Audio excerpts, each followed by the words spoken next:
Bab 801 Pengamat dari Luar Angkasa, Bagian 2. Yang paling mengejutkan mereka adalah lawannya adalah seorang ahli alam kuno tingkat puncak. Bagaimana orang ini bisa melawannya secara setara? Seberapa menantangnya hal ini? Wah, luar biasa. Ahli alam kuno bertarung melawan ahli alam abadi tersegel. Ini pasti yang pertama. Hal yang paling mengejutkan adalah dia benar-benar bisa bertarung secara seimbang dengannya. Semua orang ternganga kaget, dan mereka bahkan curiga apa yang mereka lihat itu palsu. Itu benar-benar orang itu. Seorang kultivator berkata dengan terkejut saat melihat sosok Yesuan. Mendengar hal itu, seseorang langsung bertanya, "Teman, tahukah kamu siapa orang ini?" Kultivator itu segera menjawab dengan nada aneh, "Aku pernah melihat orang ini di makam kuno sebelumnya.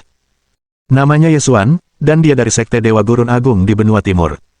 Sekte Dewa Gurun besar. Semua orang tercengang. Bukankah Sekte Dewa Gurun Agung ada di benua surga? Mengapa ada Sekte Dewa Gurun Agung di benua timur?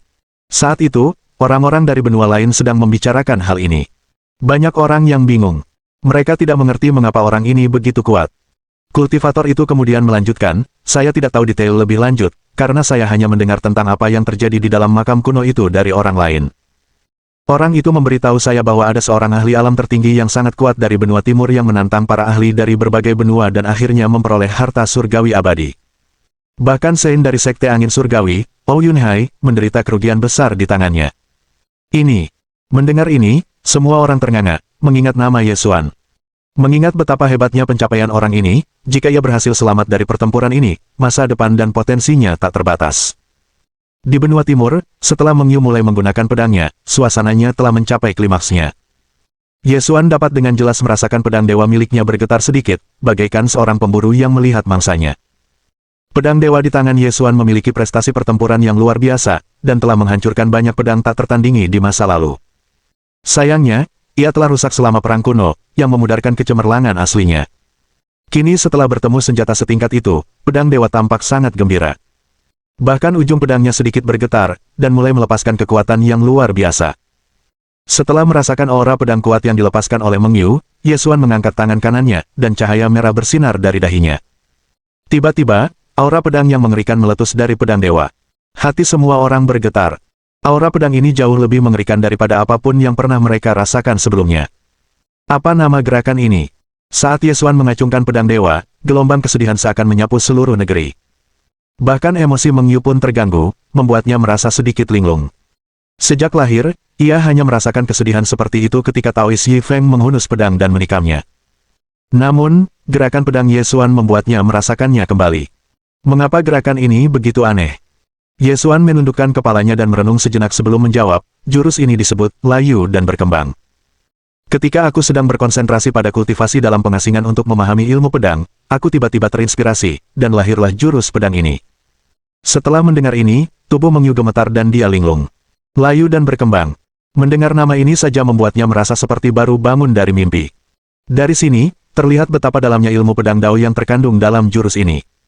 Meng Yu tidak punya pilihan selain mengakui kekuatan Yesuan. "Kau memang sangat kuat. Sejak zaman kuno, kau mungkin satu-satunya kultivator dengan bakat luar biasa seperti itu di Dao pedang. Jika kau dibiarkan terus berkembang, mungkin dalam waktu dekat, kau akan mampu menggunakan Dao pedang untuk menjadi ahli alam abadi tersegel. Sayangnya, sepertinya kamu harus mati di sini hari ini." Begitu selesai berbicara, ekspresi Meng Yu langsung berubah dingin. Ia menggenggam pedang iblis di tangannya dan melepaskan aura jahatnya. Dalam sekejap mata, seluruh langit berubah menjadi abu-abu saat dia memfokuskan kekuatan penuhnya pada Yesuan. Puci.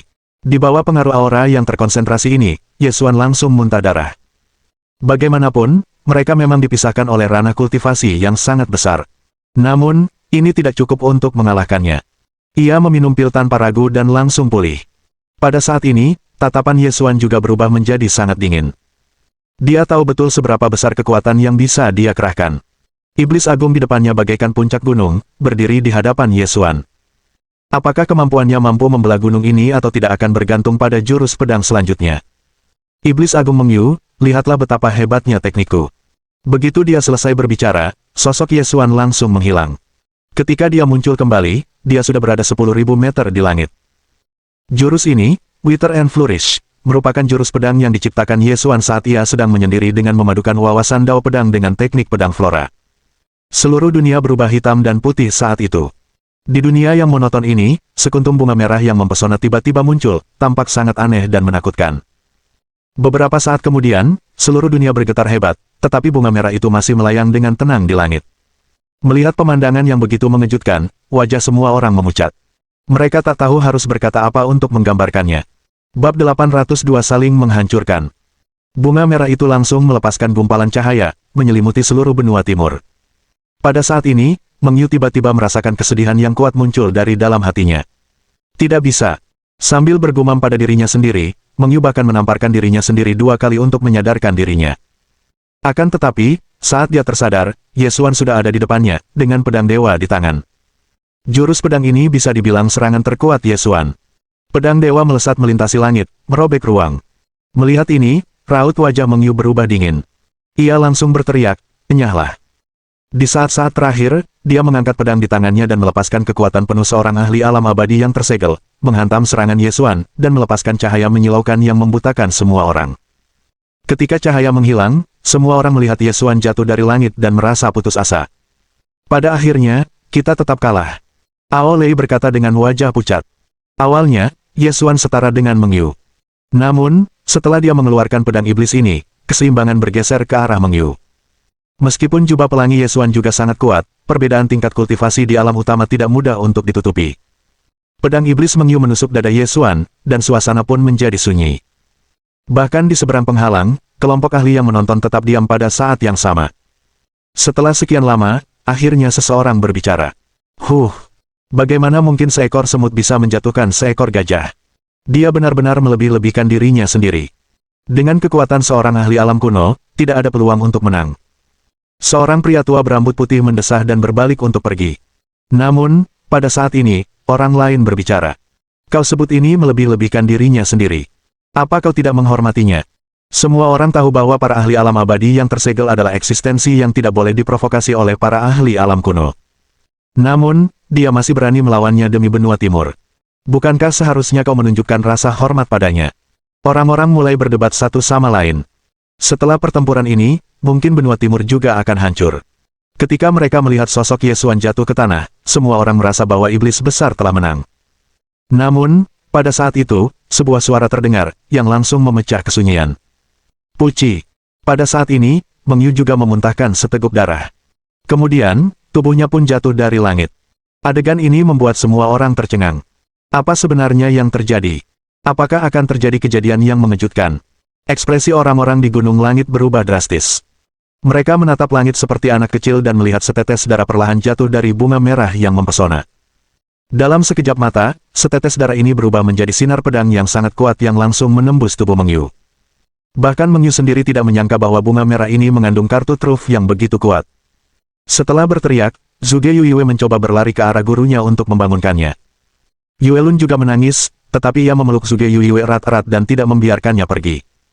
Lagi pula, masih ada sisa-sisa kekuatan Meng Yu dan Ye Xuan di dekatnya. Jika Zhuge Yuiwei benar-benar bergegas, dia mungkin akan mati. Siapa sangka pertempuran ini akan berakhir seperti ini. Kedua belah pihak telah kehilangan nyawa. Di atas langit, Taois Yifeng juga memperhatikan pemandangan ini, tetapi ia tidak menunjukkan emosi apapun. Malahan, ekspresinya agak dingin. Seolah-olah kematian Ye Xuan tidak ada hubungannya dengan dirinya. Melihat perilaku abnormalnya, Ao Lei tampaknya telah menemukan sesuatu dan tiba-tiba menjadi bersemangat. Mungkinkah saudara muda Ye masih hidup? Di tengah keterkejutannya, Ao Lei tiba-tiba teringat bahwa Ye Xuan telah pergi menemui Master Tao Yifeng belum lama ini untuk mencari cara membunuh Meng Yu. Dalam hal ini, mereka berdua pasti sudah membicarakan hal ini sebelumnya. Jika ekspresi Taois Yifeng setenang itu, dia pasti punya rencana cadangan. Seperti yang diduga, tak lama kemudian, guntur tiba-tiba bergemuruh di langit. Saat menoleh, ia melihat Meng Yu, yang terjatuh ke tanah, tiba-tiba berdiri. Ia masih hidup. Meng Yu. Wajah semua orang dipenuhi keterkejutan. Sinar pedang yang dilepaskan Ye Xuan ternyata tidak membunuhnya. Pasti karena tulang abadi, kata Ao Lei dingin. Meskipun Meng Yu sudah berdiri, wajahnya pucat dan lemah. Lagi pula, ia baru saja terlahir kembali dari tulang abadi. Bajingan, kau benar-benar membuatku menderita kematian tanpa alasan, Meng Yu menggertakkan giginya saat berbicara. Melihat Ye Xuan juga terjatuh ke tanah di kejauhan, dia pun berpikir untuk menghampiri dan mengangkat Ye Xuan lalu memukulinya lagi untuk melampiaskan amarahnya. Namun, pada saat ini, bunga merah di langit kembali melepaskan sinar cahaya, menyinari tubuh Ye Xuan. Beberapa saat kemudian, Ye Xuan membuka matanya, menepuk-nepuk tanah di sekujur tubuhnya, lalu berdiri juga. Meng Yu tercengang. Ia tak percaya apa yang dilihatnya. Kamu masih hidup. Ekspresi Meng Yu berubah drastis. Serangannya memang telah sepenuhnya memutus energi kehidupan Ye Xuan, tapi mengapa dia masih hidup dan sehat? Mungkinkah dia juga memiliki tulang abadi? Melihat ekspresi bingungnya, sudut mulut Ye Xuan sedikit melengkung ke atas, tetapi dia tidak menjawab. Mengangkat sedikit tangan kirinya, bunga merah yang melayang di langit langsung turun ke telapak tangan Ye Xuan, langsung mengembalikannya ke kondisi puncaknya. Bab 803 babak kedua, bagian 1. Apakah kamu sangat terkejut? Mengapa dia masih hidup? Nah, sebelum mereka berdua mulai bertarung, Ye Xuan telah menyimpan pil pemulihan darah kelas abadi di mulutnya. Sesaat sebelum meninggal, Ye Xuan langsung meminum pil yang berkhasiat menghidupkan kembali orang mati jika diminum dalam kurun waktu tertentu. Sebagai perbandingan, Meng Yu telah menggunakan tulang abadinya untuk membangkitkan dirinya sendiri. Belum lama ini, Ye Xuan telah membahas keajaiban tulang abadi dengan Taois Yi Feng, dan yang terakhir juga telah mengungkapkan informasi penting. Setelah Meng Yu hidup kembali, dia akan sangat lemah selama jangka waktu tertentu. Dia telah mempertaruhkan nyawanya untuk melakukan semua ini hanya untuk melemahkan Meng Yu. Jika Meng Yu menjadi lebih lemah, dia akan lebih percaya diri untuk menghadapinya, dan bahkan mungkin tidak membutuhkan Taois Yi Feng untuk menghancurkan tulang abadi miliknya lagi. Ini memang cara terbaik, tetapi penuh risiko. Terlebih lagi, tidak ada jaminan bahwa ia bisa mengalahkannya bahkan setelah ia melemah. Karena itu, ini adalah pertaruhan besar. Untungnya, Ye Xuan berhasil. Melihat senyum Ye Xuan, ekspresi Meng Yu langsung berubah dingin. Ia berbalik dan menatap Taois Yi Feng di langit. Apakah kamu merencanakan ini? Dia tak percaya. Dia tak sanggup berbuat apa-apa terhadap Taois Yi Feng, tapi ternyata dia malah bekerja sama dengan orang lain untuk berkomplot melawannya. Mendengar pertanyaannya, Taois Yi Feng menjawab dengan acuh tak acuh, iya. Mendengar jawaban ini, pikiran Meng Yu hampir meledak. Ia bertanya dengan tak percaya, mungkinkah kau hanya menyimpan kebencian padaku di hatimu? Demi membunuhku sepenuhnya, kau bahkan memberitahu orang lain tentang cacat tulang abadi itu. Sejak zaman dahulu, jumlah orang yang memiliki tulang abadi dapat dihitung dengan satu tangan. Tak seorang pun tahu di mana letak kekurangan mereka. Hanya mereka yang memiliki tulang abadi yang akan memahami kekurangan mereka, tetapi siapa yang sebodoh itu untuk memberitahu orang lain tentang hal itu? Namun, Taois Yi Feng telah melakukan hal ini. Melihatnya seperti ini, Taois Yi Feng merasa hatinya tergetar. Namun, ketika ia teringat bahwa puluhan ribu orang dari Sekte Dewa Gurun Besar telah dibunuh olehnya dan bahwa ia telah ditipu olehnya, tatapannya perlahan menjadi tegas. Meng Yu, hanya ada permusuhan di antara kita. Begitu dia selesai berbicara, Meng Yu merasa tidak berdaya dan hampir jatuh ke tanah. Dia benar-benar tidak percaya bahwa kata-kata itu benar-benar keluar dari mulut Taois Yi Feng. Seolah-olah Taois Yi Feng telah menghunus pisau dan menusukkannya ke jantungnya, menyebabkan dia merasakan sakit luar biasa. Setiap kali Taois Yi Feng memikirkan Tian Xuan, dia akan merasa sangat sedih. Bagaimanapun, baginya, Tian Xuan adalah ayah, guru, dan sahabatnya. Sejak kecil, Tian Xuan telah membesarkannya dan mengajarinya teknik kultivasi. Akan tetapi, setelah pertempuran itu, dia tidak hanya membunuh pemimpin sekte tersebut, tetapi juga melukai Tian Xuan dengan parah, yang akhirnya menyebabkan kematiannya. Jika dia dapat dengan mudah melupakan dendam tersebut, akankah dia mampu menghadapi para anggota sekte yang meninggal di akhirat? Meng Yu menangis sambil menatap Yi Feng. Ia ingin mengatakan sesuatu, tetapi tak bisa. Itu sudah terjadi, dan dia tidak bisa menjelaskannya. Meskipun dia memang telah membunuh banyak anggota sekte Great Wilderness Divine, alasan mengapa dia menggunakan garis keturunan Yi Feng untuk naik ke alam abadi yang tersegel adalah untuk membayar kesalahannya. Meski begitu, Yi Feng sama sekali tidak peduli. Yang benar-benar ia pedulikan adalah anggota sektenya. Haha. Meng Yu tertawa menyedihkan, dan ekspresinya berangsur-angsur menjadi luar biasa ganas. Pada saat itu, Ye Xuan sedikit mengernyit karena ia sudah bisa merasakan aura Meng Yu terus meningkat. Fluktuasi energi yang sangat kuat menyapu ke segala arah. Sambil tertawa terbahak-bahak, ia melambaikan tangan kanannya pelan dan memanggil pedang iblisnya. Ia mengarahkannya ke arah mereka dari jauh dan berkata, "Ayo. Kapan aku pernah merasa takut?" Pada saat itu, puluhan ribu orang dari sekte Anda tidak dapat membunuh saya, dan hari ini akan sama. Aura Meng Yu menjadi lebih kuat setelah dia berbicara, menyebabkan ekspresi Yi Feng berubah drastis. Tanpa ragu, ia mengaktifkan dao reinkarnasinya. Setelah bertukar pandang dengan Ye Xuan, ia langsung menyerang. Iblis Agung, hari ini, kau harus membayar atas perbuatanmu di masa lalu. Ye Xuan sudah terbakar amarah. Ia menyerang dengan dua pedang sucinya secara bersamaan. Tao Xi Feng menggunakan dao reinkarnasinya untuk mendukung Ye Xuan dari jarak dekat, terus-menerus mengganggu serangan Meng Yu. Satu-satunya hal yang baik adalah Meng Yu baru saja dibangkitkan, jadi kondisinya tidak dalam puncaknya. Pada bentrokan pertama, ketiganya berimbang. Semakin banyak orang dari benua lain berbondong-bondong menonton. Tanpa terkecuali, mereka semua memasang ekspresi terkejut. Ya Tuhan, bukankah pertempuran ini terlalu menakutkan? Dua ahli alam kuno menantang seorang ahli alam abadi yang tersegel. Pertarungan seperti itu sangat langka. Aku cukup beruntung bisa menyaksikannya hari ini. Ye Xuan memegang dua pedang di tangannya, setiap gerakannya sangat tajam dan menentukan, ia bertukar ratusan serangan dengan Meng Yu. Semua orang terpesona oleh dao pedangnya. Saat pertempuran berlangsung, penghalang dunia terus berguncang. Ayo cepat mundur. Penghalangnya mungkin akan segera hancur. Setelah diingatkan, semua orang menyadari bahwa retakan seperti jaring laba-laba telah muncul di penghalang. Jika keadaan terus berlanjut seperti ini, hari penyatuan benua akan dipercepat. Ledakan. Dengan suara keras, Ye Xuan mengayunkan pedangnya ke arah Meng Yu dengan kuat. Bab 804 babak kedua, bagian 2. Penyihir Agung, gerakan pedang ini atas nama orang-orang yang kau bunuh dari sekte Dewa Gurun Besar. Begitu dia selesai berbicara, fluktuasi energi yang kuat menyapu saat pedang dewa berbenturan dengan pedang iblis Meng Yu, yang menyebabkan gelombang kejut dan ledakan. Keduanya mundur beberapa langkah, tetapi Ye Xuan tidak berhenti sama sekali. Ia mengangkat pedangnya dan menebas Meng Yu lagi. Gerakan pedang ini untuk guruku, Tian Xuan. Begitu dia selesai berbicara, Ye Xuan menggunakan teknik pedang flora dan menyerang dengan sekuat tenaga. Puci. Setelah menangkis serangan pedang ini, Meng Yu memuntahkan darah. Tubuhnya gemetar dan ia mundur beberapa langkah.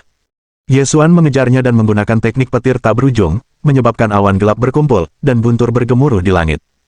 Gerakan pedang ini untuk orang-orang yang kau bunuh di dunia ini. Mati.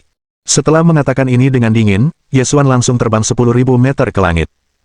Ia memegang pedang dewa dengan kedua tangan dan melepaskan tebasan yang tak terhentikan. Saat ini, wajah Meng Yu pucat pasi dan tak berdaya. Ia hanya bisa menatap kosong ke arah Ye Xuan sambil menangkis serangan itu. Setelah ledakan berikutnya, Meng Yu memuntahkan beberapa darah dan menjadi semakin linglung. Tak seorang pun menyangka bahwa Ye Xuan, yang tingkat kultivasinya lebih rendah darinya, mampu mendorongnya sampai sejauh ini. Ya Tuhan, ini sungguh mengejutkan. Pertarungan ini benar-benar pertarungan paling seru yang pernah kulihat seumur hidupku. Tanganku gatal. Aku ingin bertanding dengan seseorang. Potensi orang ini sungguh tak terbayangkan. Bahkan di benua kita, hanya ada sedikit orang jenius yang bisa menandinginya. Orang ini akan segera mencapai alam abadi yang tersegel setelah ini. Semua orang menghela napas kagum. Ye Xuan kini telah menjadi terkenal di benua lain juga. Meng Yu sudah marah karena malu saat dia melihat Ye Xuan melancarkan serangan demi serangan padanya. Ia belum pernah mengalami penghinaan seperti ini sebelumnya. Ia bersumpah bahwa antara Ye Xuan dan dirinya sendiri, hanya satu dari mereka yang bisa bertahan hidup hari ini. Di dunia ini, dia tidak akan pernah membiarkan siapapun yang lebih kuat darinya ada. Sudah cukup bersenang-senangnya. Sekarang saatnya aku bertindak. Setelah mengatakan ini, Meng Yu segera mengerahkan kekuatan spiritualnya dan bersiap untuk menyerang. Namun, pada saat ini, Tao Xi Feng mendaratkan pukulan telapak tangan di punggungnya, menyebabkannya terhuyung ke belakang. Sejujurnya, jika bukan karena rencana mereka sebelumnya untuk melemahkannya, mereka tidak akan punya kesempatan. Meng Yu tak kuasa menahan amarahnya setelah menderita luka parah seperti itu. Sebagai ahli alam abadi tersegel, bagaimana mungkin ia tahan dihajar dua kultivator alam kuno? Beberapa saat kemudian, ia mengaktifkan teknik Devouring Heaven-nya tanpa ragu. Seluruh dunia langsung menjadi gelap. Oh tidak, dia benar-benar menggunakan teknik Devouring Heaven. Lari. Jelas, Tao Xi Feng memahami betapa hebatnya teknik kultivasi ini, jadi dia segera memperingatkan Ye Xuan. Setelah teknik aneh ini diaktifkan, keduanya tampak membeku. Mereka tak bergerak dan bahkan bisa merasakan darah di tubuh mereka menguap. Melihat ini, ekspresi Ye Xuan berubah drastis dan dia berkata, teknik melahap surga sangat kuat. Meskipun dia dalam kondisi lemah, kita tetap tidak bisa menahannya. Hasilnya masih sulit diubah. Lagi pula, ahli alam abadi yang tersegel itu berbeda. Bagaimana mungkin dua ahli alam kuno bisa mengalahkannya? Meskipun jaraknya tampak kecil, ada jurang pemisah yang tak terjembatani antara kedua alam itu. Saya sungguh mengagumi mereka karena mampu memaksanya sampai sejauh ini, tapi ya sudahlah. Hasilnya tidak akan berubah. Orang-orang berdiskusi dengan penuh semangat, merasa sangat menyesal. Di sisi lain penghalang, seorang pemuda juga memperhatikan pertarungan Ye Xuan. Melihatnya terdesak seperti ini, ia ingin bersorak dan melompat kegirangan. Haha, Ye Xuan, aku yakin kamu tidak menyangka hari ini akan datang. Sebaiknya kau cepat mati saja. Kau tidak perlu khawatir tentang Yanran. Aku pasti akan merawatnya dengan baik. Orang ini tentu saja adalah pengejar setia Yanran, Oh Yunhai. Bahkan sekarang, dia masih mengejar Yanran dan masih tidak mau menyerah. Pada saat ini, mereka berdua dalam bahaya, dan vitalitas mereka menurun drastis. Teknik kultivasi yang kuat ini dapat melahap energi darah musuh dan merebut kekuatannya. Hanya beberapa lusin detik, tetapi Ye Xuan sudah bisa merasakan bahwa lebih dari setengah kekuatannya telah diserap oleh Meng Yu. Jika situasi ini terus berlanjut, dia dan Taoist Yi Feng pasti akan mati. Sialan. Teknik Devouring Heaven terlalu kuat. Aku khawatir Junior Brother Ye dan Martial Uncel Yi Feng tidak akan bisa menahannya lebih lama lagi, kata Ao Lei dengan cemas. Lagi pula, ia memiliki pemahaman yang mendalam tentang teknik ini setelah mengalaminya 100 tahun yang lalu. Bagaimanapun, Meng Yu telah mengandalkan teknik ini untuk secara paksa menyerap kekuatan hidup puluhan ribu orang. Bab 851 Dunia. Karena pertempuran hebat 100 tahun lalu itulah teknik melahap langitnya dijuluki sebagai teknik paling ganas di dunia. Kakak senior, haruskah kita pergi dan membantu mereka? Setidaknya, itu akan membantu mereka melepaskan diri dari belenggu teknik Devouring Heaven, kata Yue Lun cemas. Setelah Ye Xuan mulai bertarung, dia selalu gelisah dan tampak sangat lelah. Mendengar ini, Ao Lei melambaikan tangannya dan berkata, sama sekali tidak. Mungkin tidak ada di antara kalian yang tahu betapa dahsyatnya teknik Devouring Heaven. Jika kalian melangkah ke jangkauan penyerapan teknik ini, kalian akan langsung tersedot habis. Semakin banyak orang yang menyeberang, semakin banyak energi yang bisa diserapnya. Jadi, jika ada yang menyeberang sekarang, keadaan hanya akan semakin buruk. Setelah mendengar ini, semua orang yang hadir menjadi khawatir. Ini tidak akan berhasil. Bisakah kita hanya melihat ini terus berlanjut? Apakah ada cara kita bisa membantu mereka? Yue Lun bertanya dengan cemas. Namun, ia tahu betul bahwa dengan tingkat kultivasinya saat ini, ia tidak akan banyak membantu dalam pertempuran ini. Hahaha. Setelah menggunakan teknik melahap langit, Meng Yu tampak kerasukan. Matanya merah dan seluruh tubuhnya dipenuhi niat membunuh. Setelah tak bisa bergerak, Ye Xuan menatap Taoist Yi Feng, darah mereka semakin banyak menguap. Taoist Yi Feng sudah tua dan mungkin tak akan mampu bertahan lebih lama lagi. Ye Xuan juga sangat cemas. Jika situasi ini terus berlanjut, mereka berdua kemungkinan besar akan mati. Namun, dia tetap tenang dan mengaktifkan 3 bunga dao di lautan kesadarannya, menyebabkan mereka melepaskan cahaya ilahi yang menyilaukan. Karena situasi sudah berkembang sampai titik ini, dia hanya bisa menggunakan kartu truf terakhirnya. Oh! Setelah mengaktifkan sepenuhnya teknik Devouring Heaven, Meng Yu menatap mereka berdua dengan tatapan dingin. Namun, pada saat ini, dia tiba-tiba merasakan fluktuasi energi aneh yang keluar dari tubuh Ye Xuan. Namun, sebelum ia sempat menyelidiki apa yang sedang terjadi, seluruh dunia mulai bergetar. Semua bunga, tanaman, dan pohon dalam radius beberapa ratus kilometer telah mengering. Apa sebenarnya yang terjadi? Mengapa tanaman dan pohon di sini langsung mengering? Pada saat ini, orang-orang tidak dapat menahan diri untuk berdiskusi dengan wajah khawatir. Namun, pada saat ini, orang lain menyadari bahwa pemandangan aneh ini disebabkan oleh Ye Xuan, dan fluktuasi aneh tengah dilepaskan dari tubuhnya. Mungkinkah Ye Xuan masih memiliki kartu truf yang belum digunakannya? Semua orang menunjukkan ekspresi terkejut. Dari balik penghalang, seiring pertempuran berlanjut, semakin banyak orang mulai berkumpul untuk menonton lagi. Setelah melihat Ye Xuan hendak melepaskan gerakan pedang mengerikan lainnya, mereka menunggu dengan napas tertahan. Gerakan apa ini? Adegan ini terlalu mengerikan, kata seorang ahli dengan ekspresi terkejut. Dia telah hidup selama lebih dari 1000 tahun, tetapi ini adalah pertama kalinya dia melihat pemandangan yang begitu aneh. Bahkan Meng Yu mulai panik. Melihat Ye Xuan, yang telah sepenuhnya ditahan olehnya, kembali melepaskan aura pedang yang kuat, ekspresinya berubah drastis, dan ia langsung mundur beberapa langkah. Ruang di mana ia baru saja berdiri terkoyak oleh aura pedang tersebut. Pada saat ini, bahkan ruang pun mulai berfluktuasi hebat, dan retakan perlahan menyebar. Saat cahaya berkedip, sesosok yang memegang pedang panjang perlahan muncul di pandangan semua orang. Ye Xuan mengangkat pedang dewa tinggi-tinggi, lalu mengayunkannya, menyebabkan seluruh dunia menjadi gelap. Pada saat ini, Meng Yu merasakan ketakutan merayapi lubuk hatinya. Dia belum pernah melihat gerakan pedang seperti itu sebelumnya. Sungguh mengerikan. Penyihir Agung, ini bisa dianggap kartu trufku. Namanya satu dunia. Mari kita akhiri urusan hari ini di sini. Apapun hasilnya, dendam di antara kita akan diputus oleh pedang ini. Ye Xuan mengatakannya dengan ekspresi dingin. Awalnya dia tidak ingin menggunakan kartu truf ini, tetapi Meng Yu mungkin sudah siap dengan semua serangannya sebelumnya, jadi dia tidak punya pilihan. Satu dunia. Gerakan macam apa ini? Orang-orang belum pernah mendengar tentang langkah ini sebelumnya, jadi mereka sangat bingung. Jelaslah mereka sama sekali tidak memahami wawasan yang terkandung dalam gerakan pedang ini. Saat Yesuan mengayunkan pedang dewa, aliran waktu seakan berubah. Bunga-bunga dan pepohonan di kejauhan layu dengan kecepatan yang sangat cepat. Pedang ini berhubungan dengan hukum waktu. Semua orang memucat kaget, akhirnya mengerti apa maksud Yesuan. Jurus pedang ini benar-benar bisa mengendalikan aliran waktu dan menggunakannya untuk menghancurkan segalanya, termasuk musuh-musuhnya. Bahkan seorang ahli alam abadi tersegel seperti Meng Yu tidak dapat lolos dari jurus sekuat itu.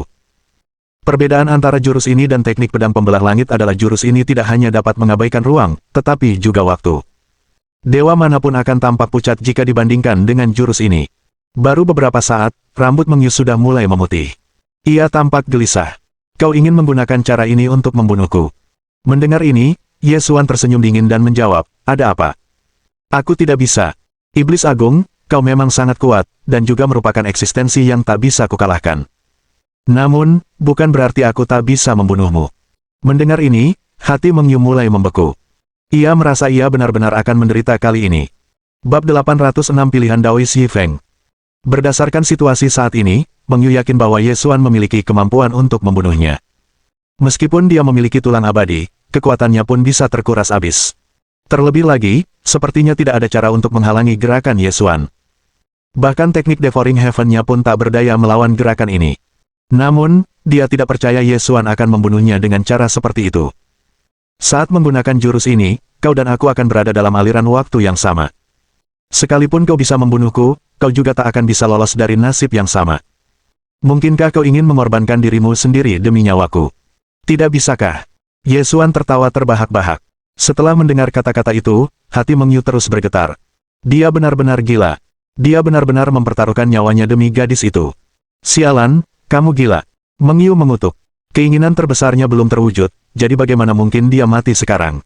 Jika Yesuan ingin mati, maka ia harus mati sendiri. Ia tidak ingin menemaninya ke alam baka. Dalam keadaan bingung, Meng Yu berusaha sekuat tenaga untuk melepaskan diri. Namun, di hadapan hukum waktu, semua yang dilakukannya tidak ada gunanya.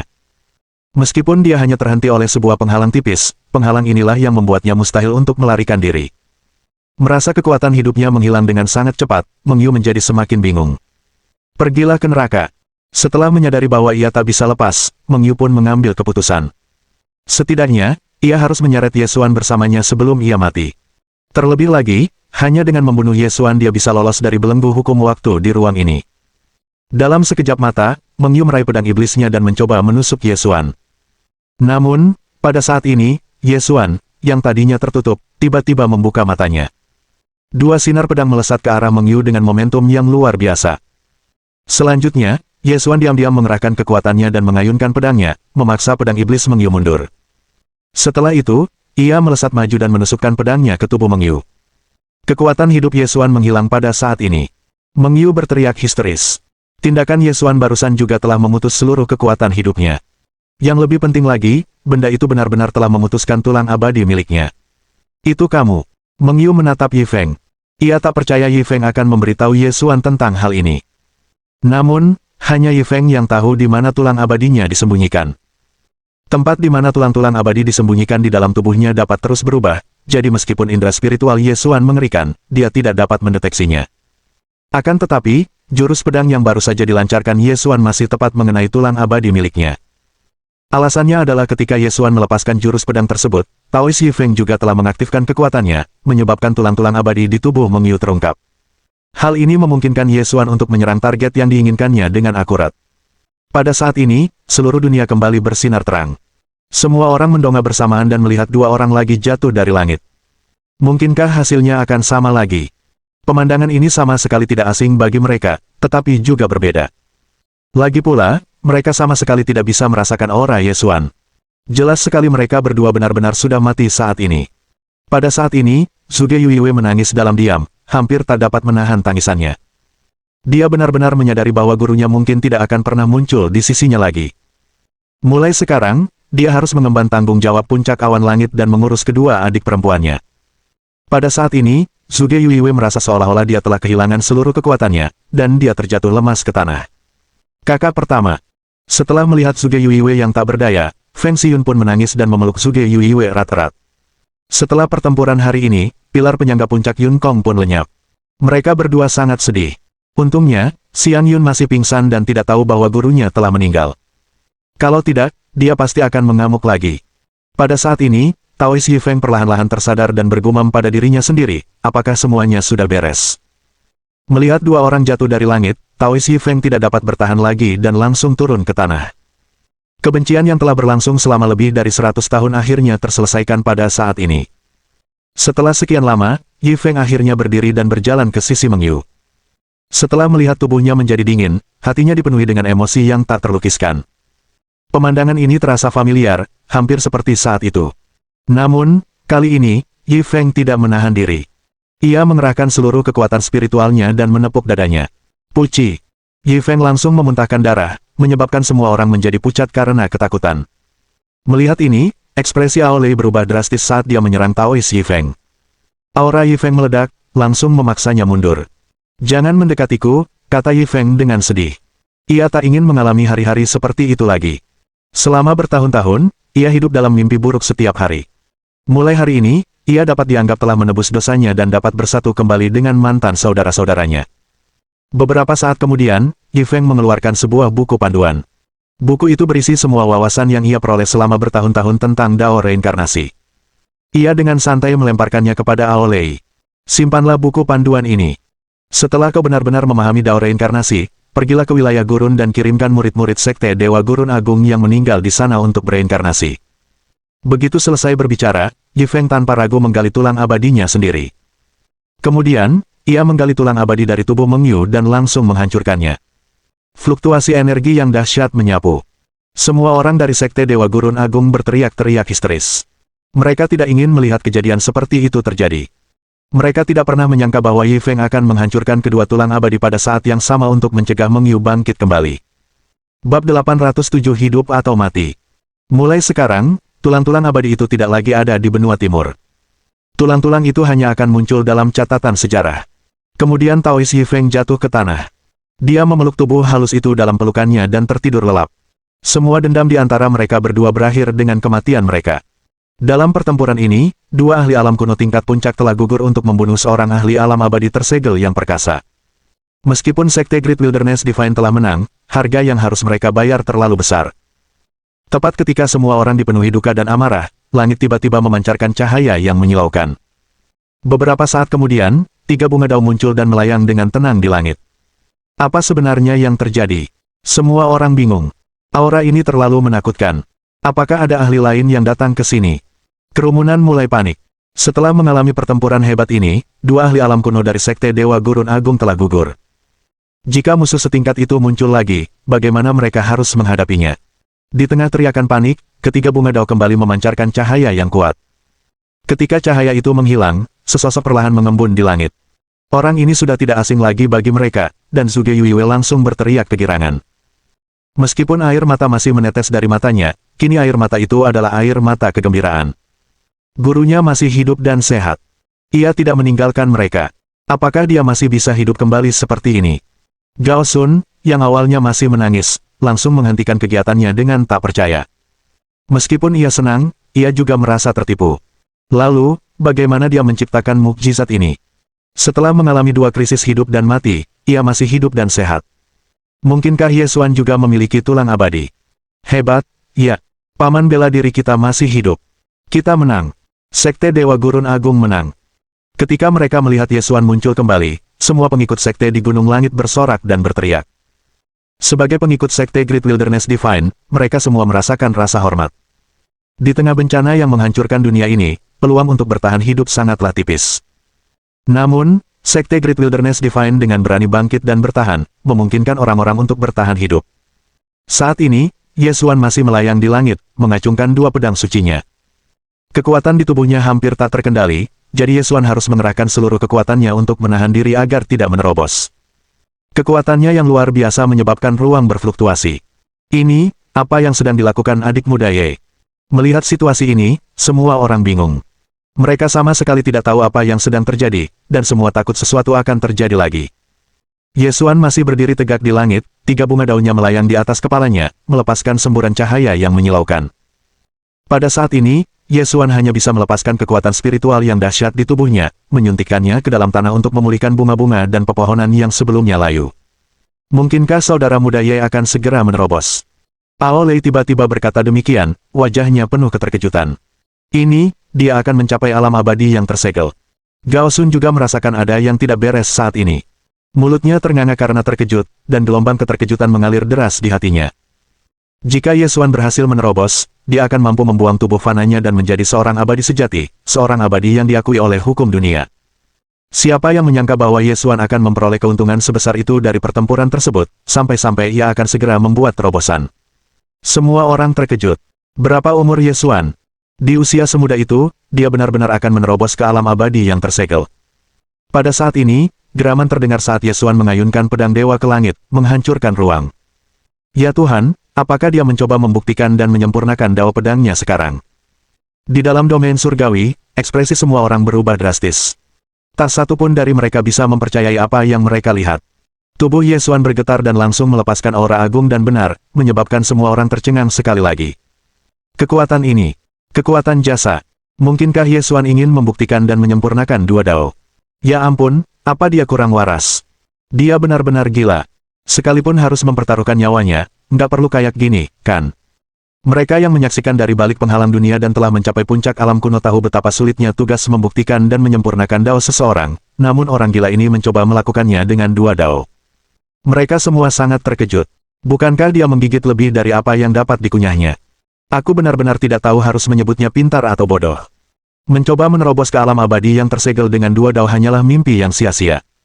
Aku tak sabar melihat bagaimana dia gagal, kata seorang ahli alam kuno tingkat puncak dengan dingin sambil menatap pemandangan itu. Ia tak percaya Yesuan bisa melakukan hal yang begitu mengejutkan. Pada saat ini, gemuruh lain terdengar, dan bunga dao terakhir di atas kepala Yesuan mulai mekar. Bab 808 Kesengsaraan Surgawi, Bagian 1. Melihat ketiga bunga dao di atas kepala Yesuan, semua orang akhirnya mengerti apa yang sedang ia coba lakukan saat ini. Masing-masing dari mereka terkesiap kaget dan takjub. Sialan, mengandalkan tiga dao untuk menerobos. Gila, orang ini pasti gila. Apa orang ini sudah tidak ingin hidup lagi? Beberapa penonton dari balik penghalang itu telah hidup selama lebih dari 1000 tahun, tetapi ini adalah pertama kalinya mereka melihat upaya yang menantang maut untuk menerobos ke alam abadi yang tersegel. Tindakan Yesuan jelas-jelas seperti bunuh diri. Namun, jika ia cukup beruntung untuk menyelesaikan tiga dao sekaligus, ia pasti akan menjadi ahli nomor 1 di dunia ini. Tak ada yang bisa menandinginya. Di sisi lain, kegagalan berarti kematian. Kegembiraan itu membuat semua orang berkeringat dingin. Zhuge Yuiwei juga menggertakkan giginya. Ia menatap pemandangan itu dengan cemas dan bergumam dalam hati, "Guru, Anda harus berhasil. Saya percaya pada Anda." Baginya, gurunya dianggap sebagai pilar spiritualnya. Ia tak hanya membantunya melepaskan diri dari belenggu dendam, tetapi juga mengajarkan teknik kultivasi dan senantiasa melindunginya. Mungkin orang lain tidak mengerti, tetapi di dalam hatinya, Yesuan lebih penting daripada apapun, bahkan nyawanya sendiri. Alasan dia berkultivasi dengan sekuat tenaga adalah karena dia ingin bisa membantu gurunya saat beliau dalam bahaya. Dia juga ingin membuat gurunya bangga dengan berkompetisi dengan orang lain. Setiap kali mengetahui Yesuan dalam bahaya, hatinya selalu diliputi kecemasan. Ia adalah orang yang paling khusyuk berdoa untuk kesuksesan dan keselamatannya. Sejujurnya, ia tidak membutuhkan gurunya yang ahli dan tak tertandingi. Ia hanya ingin gurunya aman dan sehat. Namun, sekarang bukan lagi tanggung jawabnya. Sekarang, tanggung jawab Yesuan. Kilatan petir menyambar dengan cepat, sementara awan gelap menutupi langit. Suasana di atas gunung langit terasa menyesakkan dan tidak nyaman. Guntur bergemuruh, seolah mengabarkan dimulainya pertunjukan utama. Ao Lei menyaksikan pemandangan ini dengan cemas. Ia melihat tiga bunga dao milik Yesuan memancarkan cahaya ilahi yang menyilaukan. Namun, beberapa detik kemudian, mereka disambar petir. Untungnya, saat cahaya itu menghilang, bunga dao milik Yesuan masih mengambang di sana dengan tenang. Dia benar-benar memblokirnya. Semua orang terkejut. Meskipun berhasil menangkis petir surgawi, Yesuan sedang tidak dalam kondisi prima. Ia memegang dadanya dengan tangan kanan dan memuntahkan seteguk darah. Kemudian, ia mengangkat kepalanya dan menatap langit. Setiap gerakan terasa menyakitkan saat ini, tetapi ekspresi Yesuan tidak berubah. Setelah menyeka darah dari mulutnya dengan santai, ia bergumam pada dirinya sendiri, "Aku memang terlalu tidak sabar kali ini." Yesuan awalnya ingin terus mengumpulkan kekuatan sebelum mencoba menerobos ke alam abadi yang tersegel. Sayangnya, Setelah pertempuran dengan Meng Yu, ia kehilangan kendali atas kekuatannya, dan terpaksa mencoba menerobos. Bagaimanapun, karena semuanya sudah sampai pada titik ini, satu-satunya pilihan Ye Xuan adalah maju dengan penuh semangat dan menyelesaikan terobosannya hari ini. Setelah menarik napas dalam-dalam, Ye Xuan memejamkan mata dan bergumam pada dirinya sendiri, teruslah. Izinkan aku merasakan sendiri betapa beratnya cobaan surgawi di dunia ini. Begitu dia selesai berbicara, Ye Xuan diam-diam melayang di langit, dan dia mulai melepaskan kekuatan spiritual dalam tubuhnya. Aura pedangnya yang dahsyat mulai menimbulkan malapetaka di mana-mana. Kilatan aura pedang berkelebat terus-menerus di mana-mana, dan dalam sekejap mata, sebuah gunung tinggi terbelah dua. Ini buruk. Lihat, penghalangnya hampir hancur. Semua orang bisa merasakan bahwa setelah Ye Xuan sepenuhnya melepaskan aura pedangnya, retakan pada penghalang dunia menyebar lebih cepat, menyebabkan orang-orang panik. Beberapa saat kemudian, sambaran petir surgawi yang sangat menakutkan muncul dan menyambar 3 bunga dao milik Ye Xuan. Tubuh Ye Xuan tiba-tiba gemetar akibat kerusakan yang dideritanya, dan dia memuntahkan seteguk darah lagi. Pada saat itu, seorang kultivator lain berkata dengan terkejut, mungkinkah dia sudah menjalani kesengsaraan surgawi dari alam abadi yang tersegel? Oh, apa itu? Orang-orang langsung memandangnya dengan penuh minat. Meskipun mereka tahu bahwa jika mereka ingin menjadi ahli alam abadi yang tersegel, mereka harus membuktikan dan menyempurnakan dao mereka, sehingga diakui oleh hukum dunia, mereka tidak memiliki pemahaman terperinci tentang rincian krusial tersebut. Beberapa orang yang telah mencapai puncak alam kuno menjelaskan, semua orang tahu bahwa jika tingkat kultivasi seseorang telah mencapai puncak alam kuno, seseorang harus memahami dao dan melepaskan diri dari dunia fana. Ada banyak tao, seperti tao kebajikan, tao agung pemurnian tubuh, tao pedang, dan seterusnya. Selama kamu benar-benar memahami salah satu dao, kamu akan dapat mengandalkan dao ini untuk mengalami kesengsaraan surgawi demi mendapatkan pengakuan dari hukum dunia. Kesengsaraan surgawi didasarkan pada dao seseorang, tapi... Setelah mengatakan ini, ekspresi pria tua berambut putih itu berubah drastis sebelum melanjutkan, ada juga tingkat kesulitan dalam menghadapi kesengsaraan surgawi. Mereka yang memilih dao yang lebih sulit, dan mereka yang memilih untuk memahami lebih banyak dao, secara alami akan mengalami kesengsaraan yang lebih sulit. Mereka yang gagal akan mengalami akhir yang tragis. Setelah mendengar ini, semua orang langsung mengerti. Bab 809 Kesengsaraan Surgawi, Bagian 2. Berkat betapa mengerikannya kesengsaraan surgawi ini, mereka dapat memperkirakan betapa menakjubkan potensi Ye Xuan. Namun, orang-orang juga sangat menyesal saat itu. Lagi pula, sangat sedikit ahli yang pernah mampu bertahan dari kesengsaraan surgawi setingkat ini. Tampaknya hari ini, seorang jenius tak tertandingi lainnya akan tumbang. Tindakan Ye Xuan memang terlalu arogan dan angkuh. Seharusnya ia memilih untuk menerobos hanya dengan satu dao agar berhasil. Menggigit lebih dari yang bisa kau kunyah. Kalau kau mati, kau pantas mendapatkannya. Setelah mendengar ini, mereka yang berada di balik penghalang menoleh serempak, hanya untuk mengetahui bahwa orang yang mengucapkan kata-kata jahat ini adalah Oh Yunhai, yang senang melihat Ye Xuan dalam bahaya. Selama Ye Xuan pergi, Yanran akan menjadi miliknya. Oh, kenapa Tuan Muda Oh menyempatkan diri datang ke sini hari ini? Tanya seorang lelaki tua dengan senyum jahat. Matanya tertuju pada Oh Yunhai, dan ia bahkan mengamati tubuhnya tanpa ragu. Jelaslah bahwa orang ini menyukai Oh Yunhai. Setelah memperhatikan ekspresi lelaki tua itu, Oh Yunhai merasakan bulu kuduk meremang di sekujur tubuhnya begitu menyadari orang macam apa lelaki tua ini. Penatua mimpi buruk, apa aku harus melapor padamu kemanapun aku pergi? Begitu ia selesai berbicara, suasana di tempat kejadian langsung menjadi tegang. Namun, penatua mimpi buruk hanya tersenyum tipis dan tidak terlalu ambil pusing. Elder Nightmare, dengarkan nasihatku dan tahan dirimu sedikit.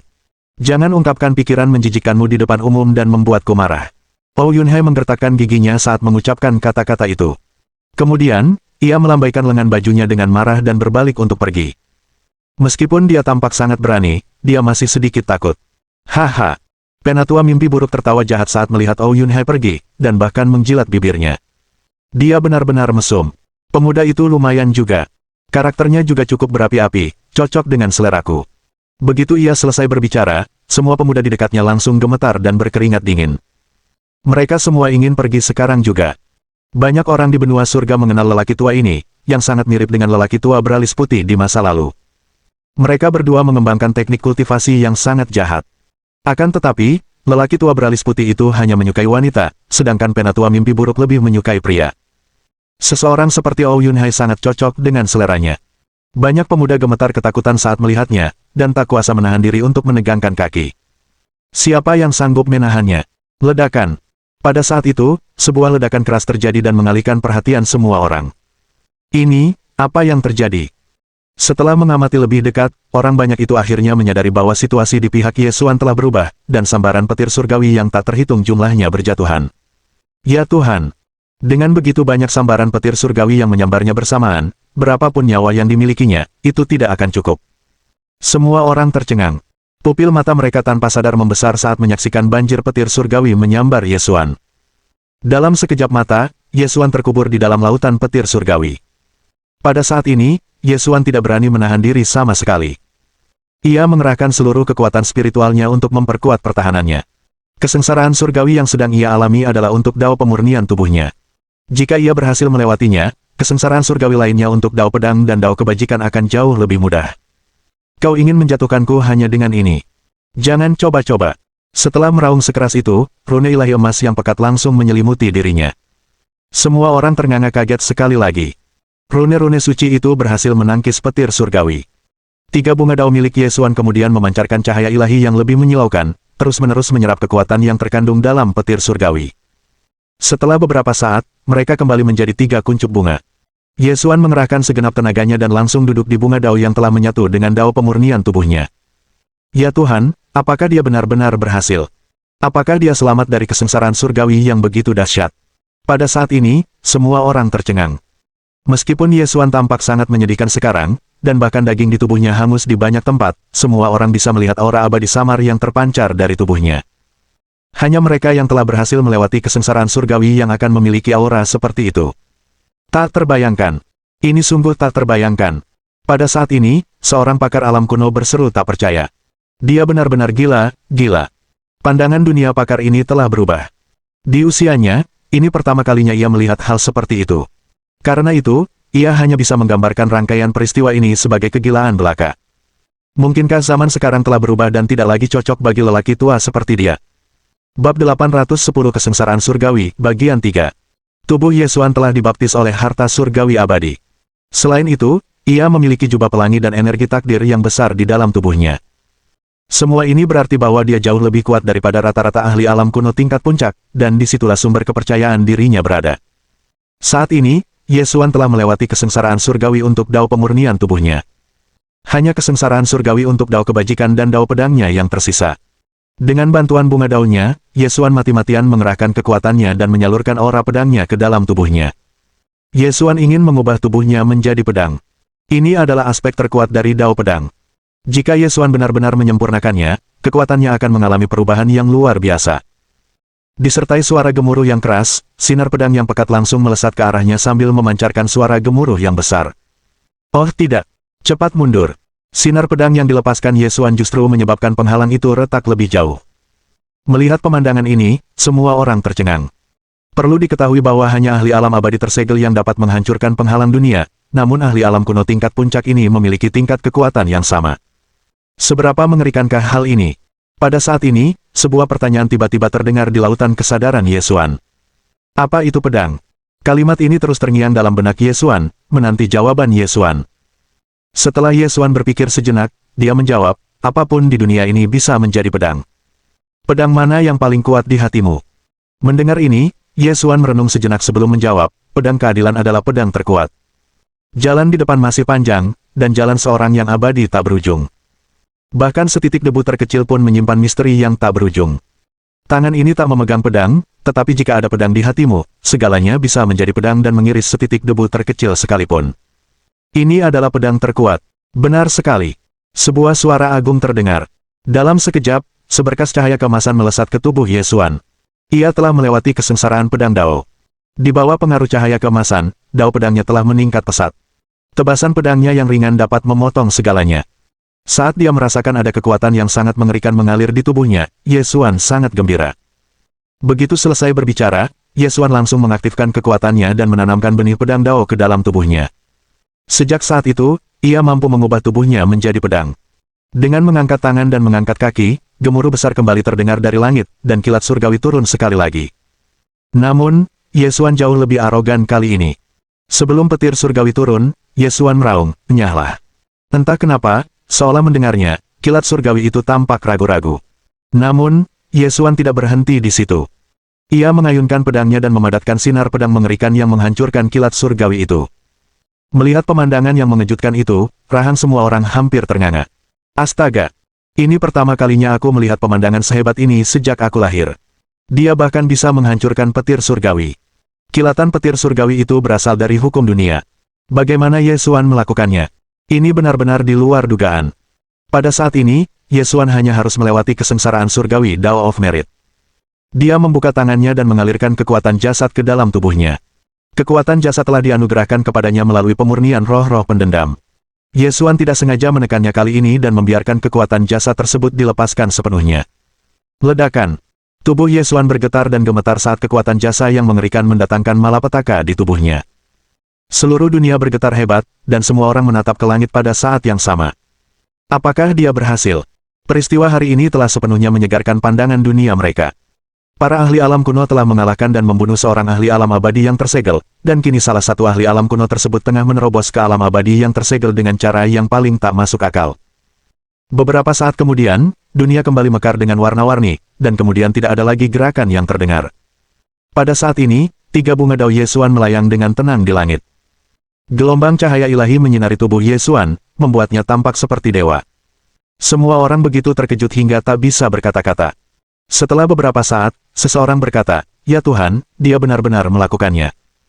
Benua timur kita benar-benar menghasilkan seorang kultivator alam abadi yang tersegel." Sesaat kemudian, sorak-sorai menggema, mengguncang seluruh benua timur. Semua anggota sekte Dewa Alam Liar Agung bersorak kegirangan. "Hehe, aku selalu mengagumi adik muda Ye. Dia benar-benar sukses." Gao Sun melompat kegirangan dan meneriakkan kata-kata ini. "Kakak senior Ao, sekte kita pasti akan melambung ke surga kali ini." Selama puluhan juta tahun terakhir, belum pernah ada ahli alam abadi tersegel di benua timur. Namun, presiden ini kini telah ditetapkan oleh sekte Dewa Belantara Agung kita. Mulai sekarang, siapa yang bisa menghentikan sekte kita? Gao Sun sudah sangat gembira saat ini, dan murid-murid lainnya pun sama. Hanya ada satu ahli alam abadi tersegel di benua timur saat ini, dan dia berasal dari sekte Dewa Gurun Agung. Berada di sekte yang sama saja sudah merupakan kehormatan dan hak istimewa yang luar biasa. Setelah pertempuran hari ini, reputasi sekte Great Wilderness Divine akan menjadi tak tertandingi di benua timur, begitu pula reputasinya. Dengan Ye Xuan sebagai pencegah, tidak ada ahli atau kekuatan lain yang berani menimbulkan masalah. Pada saat ini, Ye Xuan berbicara ke arah tertentu. Setiap kata yang diucapkannya seolah memancarkan aura abadi. Semua musuh sekte Dewa Gurun besar akan dibunuh. Setelah mengatakan ini, Ye Xuan dengan dingin menyapukan pandangannya ke penghalang dunia. Bahkan para ahli di benua surga pun menundukkan kepala. Mereka tidak berani menatap Ye Xuan. Seluruh dunia jatuh ke dalam suasana hening yang aneh. Di hadapan seorang ahli alam abadi yang tersegel, tak seorang pun berani berbicara. Melihat sekelompok ahli di benua surga, ekspresi Ye Xuan tetap sangat dingin, tetapi di dalam hatinya, dia sangat gembira. Meskipun upaya terobosan ini sangat tiba-tiba dan berisiko, entah bagaimana ia berhasil melewatinya pada akhirnya. Kemudian, dia mencari kerumunan di sisi lain penghalang dunia, tetapi gagal menemukan pacarnya. Bab 811 Penghalang Hancur. Saat ini, Ye Xuan merasa sedikit kecewa. Dia begitu hebat tadi, tapi Yan Ran tidak ada di sana untuk menyaksikannya dengan mata kepalanya sendiri. Sungguh disayangkan. Dia bertanya-tanya apa yang sedang dilakukannya saat ini. Mungkinkah dia juga sedang mempersiapkan diri untuk menyempurnakan daunnya dan maju ke alam abadi yang tersegel. Belum lama ini, saat mereka berkomunikasi melewati penghalang, Ye Xuan telah menyadari bahwa aura Yan Ran sudah berada di puncak alam kuno. Terlebih lagi, sebagai orang suci dari sekte Great Wilderness Divine, dia mungkin memiliki akses ke sumber daya yang cukup untuk menerobos, bukan? Dia merasa memang begitu. Memikirkan hal ini, Ye Xuan sangat senang. Pacarku memang hebat. Dia mengikuti jejaknya. Setelah itu, Ye Xuan memperhatikan dengan serius keadaan sekelilingnya yang telah hancur total akibat pertempuran. Jurus ini memang sangat kuat, tapi akibatnya terlalu parah. Aku bahkan sampai harus minum pil kelas abadi. Namun, semua itu diperlukan untuk meraih kemenangan dan menyelesaikan dendam yang telah dipendam sekte Dewa Gurun Agung selama 100 tahun terakhir. Ia telah berhasil menembus alam abadi yang tersegel. Hasil akhirnya cukup memuaskan. Tiba-tiba, pada saat ini, suara gemuruh keras terdengar, menarik perhatian Ye Xuan. Di langit, kerangka raksasa itu meraung marah. Awalnya ia dijebak oleh Taois Yi Feng, tetapi setelah Taois Yi Feng meninggal, kekuatan yang menahannya pun lenyap. Merasakan kebencian yang tak berujung, ia membuka mulutnya lebar-lebar dan mulai melahap dengan gila-gilaan, mencoba menyeret semua orang ke neraka bersamanya. Yesuan menyaksikan adegan ini dengan ekspresi dingin. Ia mengayunkan pedang dewa dengan santai. Dasar kurang ajar, pergilah ke neraka. Begitu dia selesai berbicara, pedang dewa langsung membelah kerangka itu menjadi dua dan kemudian terbang kembali ke tangan Yesuan. Namun, Yesuan tidak berhenti di situ. Ia mengangkat pedangnya dan melepaskan sinar pedang lain, langsung menghancurkan jiwa kerangka itu. Wajah Yesuan masih tanpa ekspresi. Kemudian, ia berbalik menatap Taois Yifeng dan Meng Yu. Ketika dia menyadari bahwa Taois Yifeng telah meninggal dunia dengan ekspresi lega di wajahnya, Yesuan merasa sangat emosional. Paman guru, kenapa kau berbohong padaku? Yesuan merasa sedikit tidak nyaman saat ini dan bergumam pada dirinya sendiri, sebenarnya, aku seharusnya sudah menduganya. Tulang-tulang abadi itu sangat kuat, jadi tidak mungkin mereka akan hancur semudah itu. Taois Yifeng telah menunggu kesempatan untuk mati bersama Meng Yu demi mengakhiri ancaman tersebut selamanya. Sebelum meninggal, ia bahkan menarik Meng Yu ke dalam siklus reinkarnasi untuk mencegah terjadinya kecelakaan. Jika tebakan Yesuan benar, mereka akan terlahir kembali bersama. Setelah mengalami hal ini, apa yang akan terjadi di antara mereka berdua? Ia bahkan bertanya-tanya apakah ia harus turun tangan dan memastikan semuanya berjalan lancar. Namun, bagaimana ia bisa menemukan tempat kelahiran mereka? Saat Yesuan tengah mempertimbangkan hal ini, langit tiba-tiba mulai retak. Oh tidak, mundur. Penghalang dunia akan segera hancur. Pada saat ini, banyak pakar yang masih berada di dekat penghalang itu mundur dengan panik, takut kalau mereka akan ikut terkena dampaknya saat penghalang itu terbentuk. Semakin banyak retakan mulai menyebar, dan dengan suara keras penghalang itu hancur berkeping-keping dan berserakan di tanah. Semua orang serentak menatap langit, hanya untuk melihat langit kembali tertutup awan gelap. Jelas, perubahan besar akan segera terjadi. Apa sebenarnya ini? Di benua timur, orang-orang menatap mereka dengan bingung. Banyak yang tidak tahu apa yang sedang terjadi. Ketika Yesuan melihat penghalang dunia hancur, ia langsung mengerti apa yang sedang terjadi. Ia menyimpan pedang dewa dan kembali ke Sekte Ilahi Gurun Raya. Adik Ye, apa sebenarnya yang terjadi? Setelah melihat Yesuan kembali, Gao Sun langsung bertanya. Yesuan menjawab dengan tenang, penghalang dunia yang memisahkan 8 benua telah dipatahkan. 8 benua mungkin akan segera bersatu kembali. Pertempuran untuk jalan abadi akan segera dimulai. Melihat Yesuan mengucapkan kata-kata ini dengan ekspresi serius, semua orang terkejut. Pertempuran untuk jalan abadi. Apa maksudnya ini? Benua timur bukanlah satu-satunya benua di dunia ini. Namun, karena adanya pembatas dunia yang memisahkan benua-benua, segala sesuatunya tetap harmonis hingga saat ini. Sekarang penghalang dunia telah hancur, para ahli dari benua lain akan dapat melakukan perjalanan antar benua. Ada juga banyak jenius tak tertandingi di benua lain. Mereka juga sedang menempuh jalan keabadian, dan semua orang harus bersaing untuk memperkuat diri dan mencapai puncak. Suasana hati semua orang menjadi berat, seolah-olah beban baru telah diletakkan di pundak mereka. Akankah para jenius dari benua timur mampu bersaing dengan benua lain? Jika kejeniusan mereka tertinggal, tidakkah mereka akan dibenci oleh benua lain? Pada saat yang sama, semua orang merenungkan siapa jenius yang akan mewakili benua timur.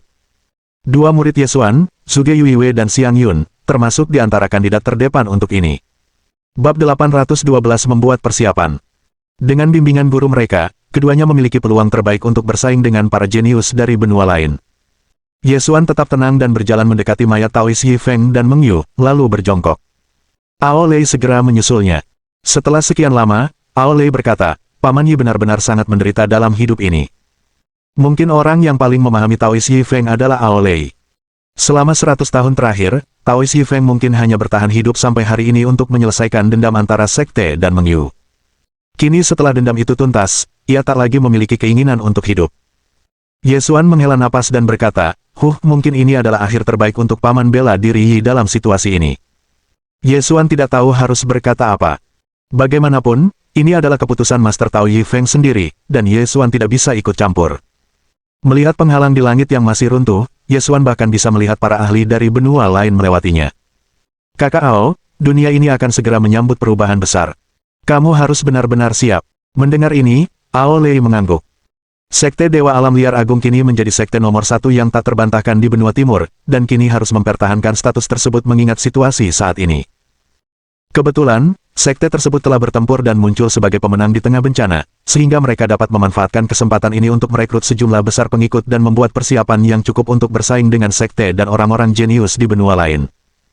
Melihat kedua mayat itu, Yesuan melambaikan tangannya dengan santai dan melepaskan seberkas cahaya yang menyelimuti mereka. Kemudian, ia menempatkan kedua mayat itu ke dalam peti mati tembaga. Setelah melakukan semua ini, Yesuan menyuntikkan kekuatan spiritualnya ke dalam peti mati tembaga, mengirimkannya langsung ke kehampaan tak berujung. Tidak seorang pun tahu kemana Yesuan mengirim peti mati ini, dan tidak seorang pun berani bertanya. Setelah melakukan ini, Yesuan menghela napas.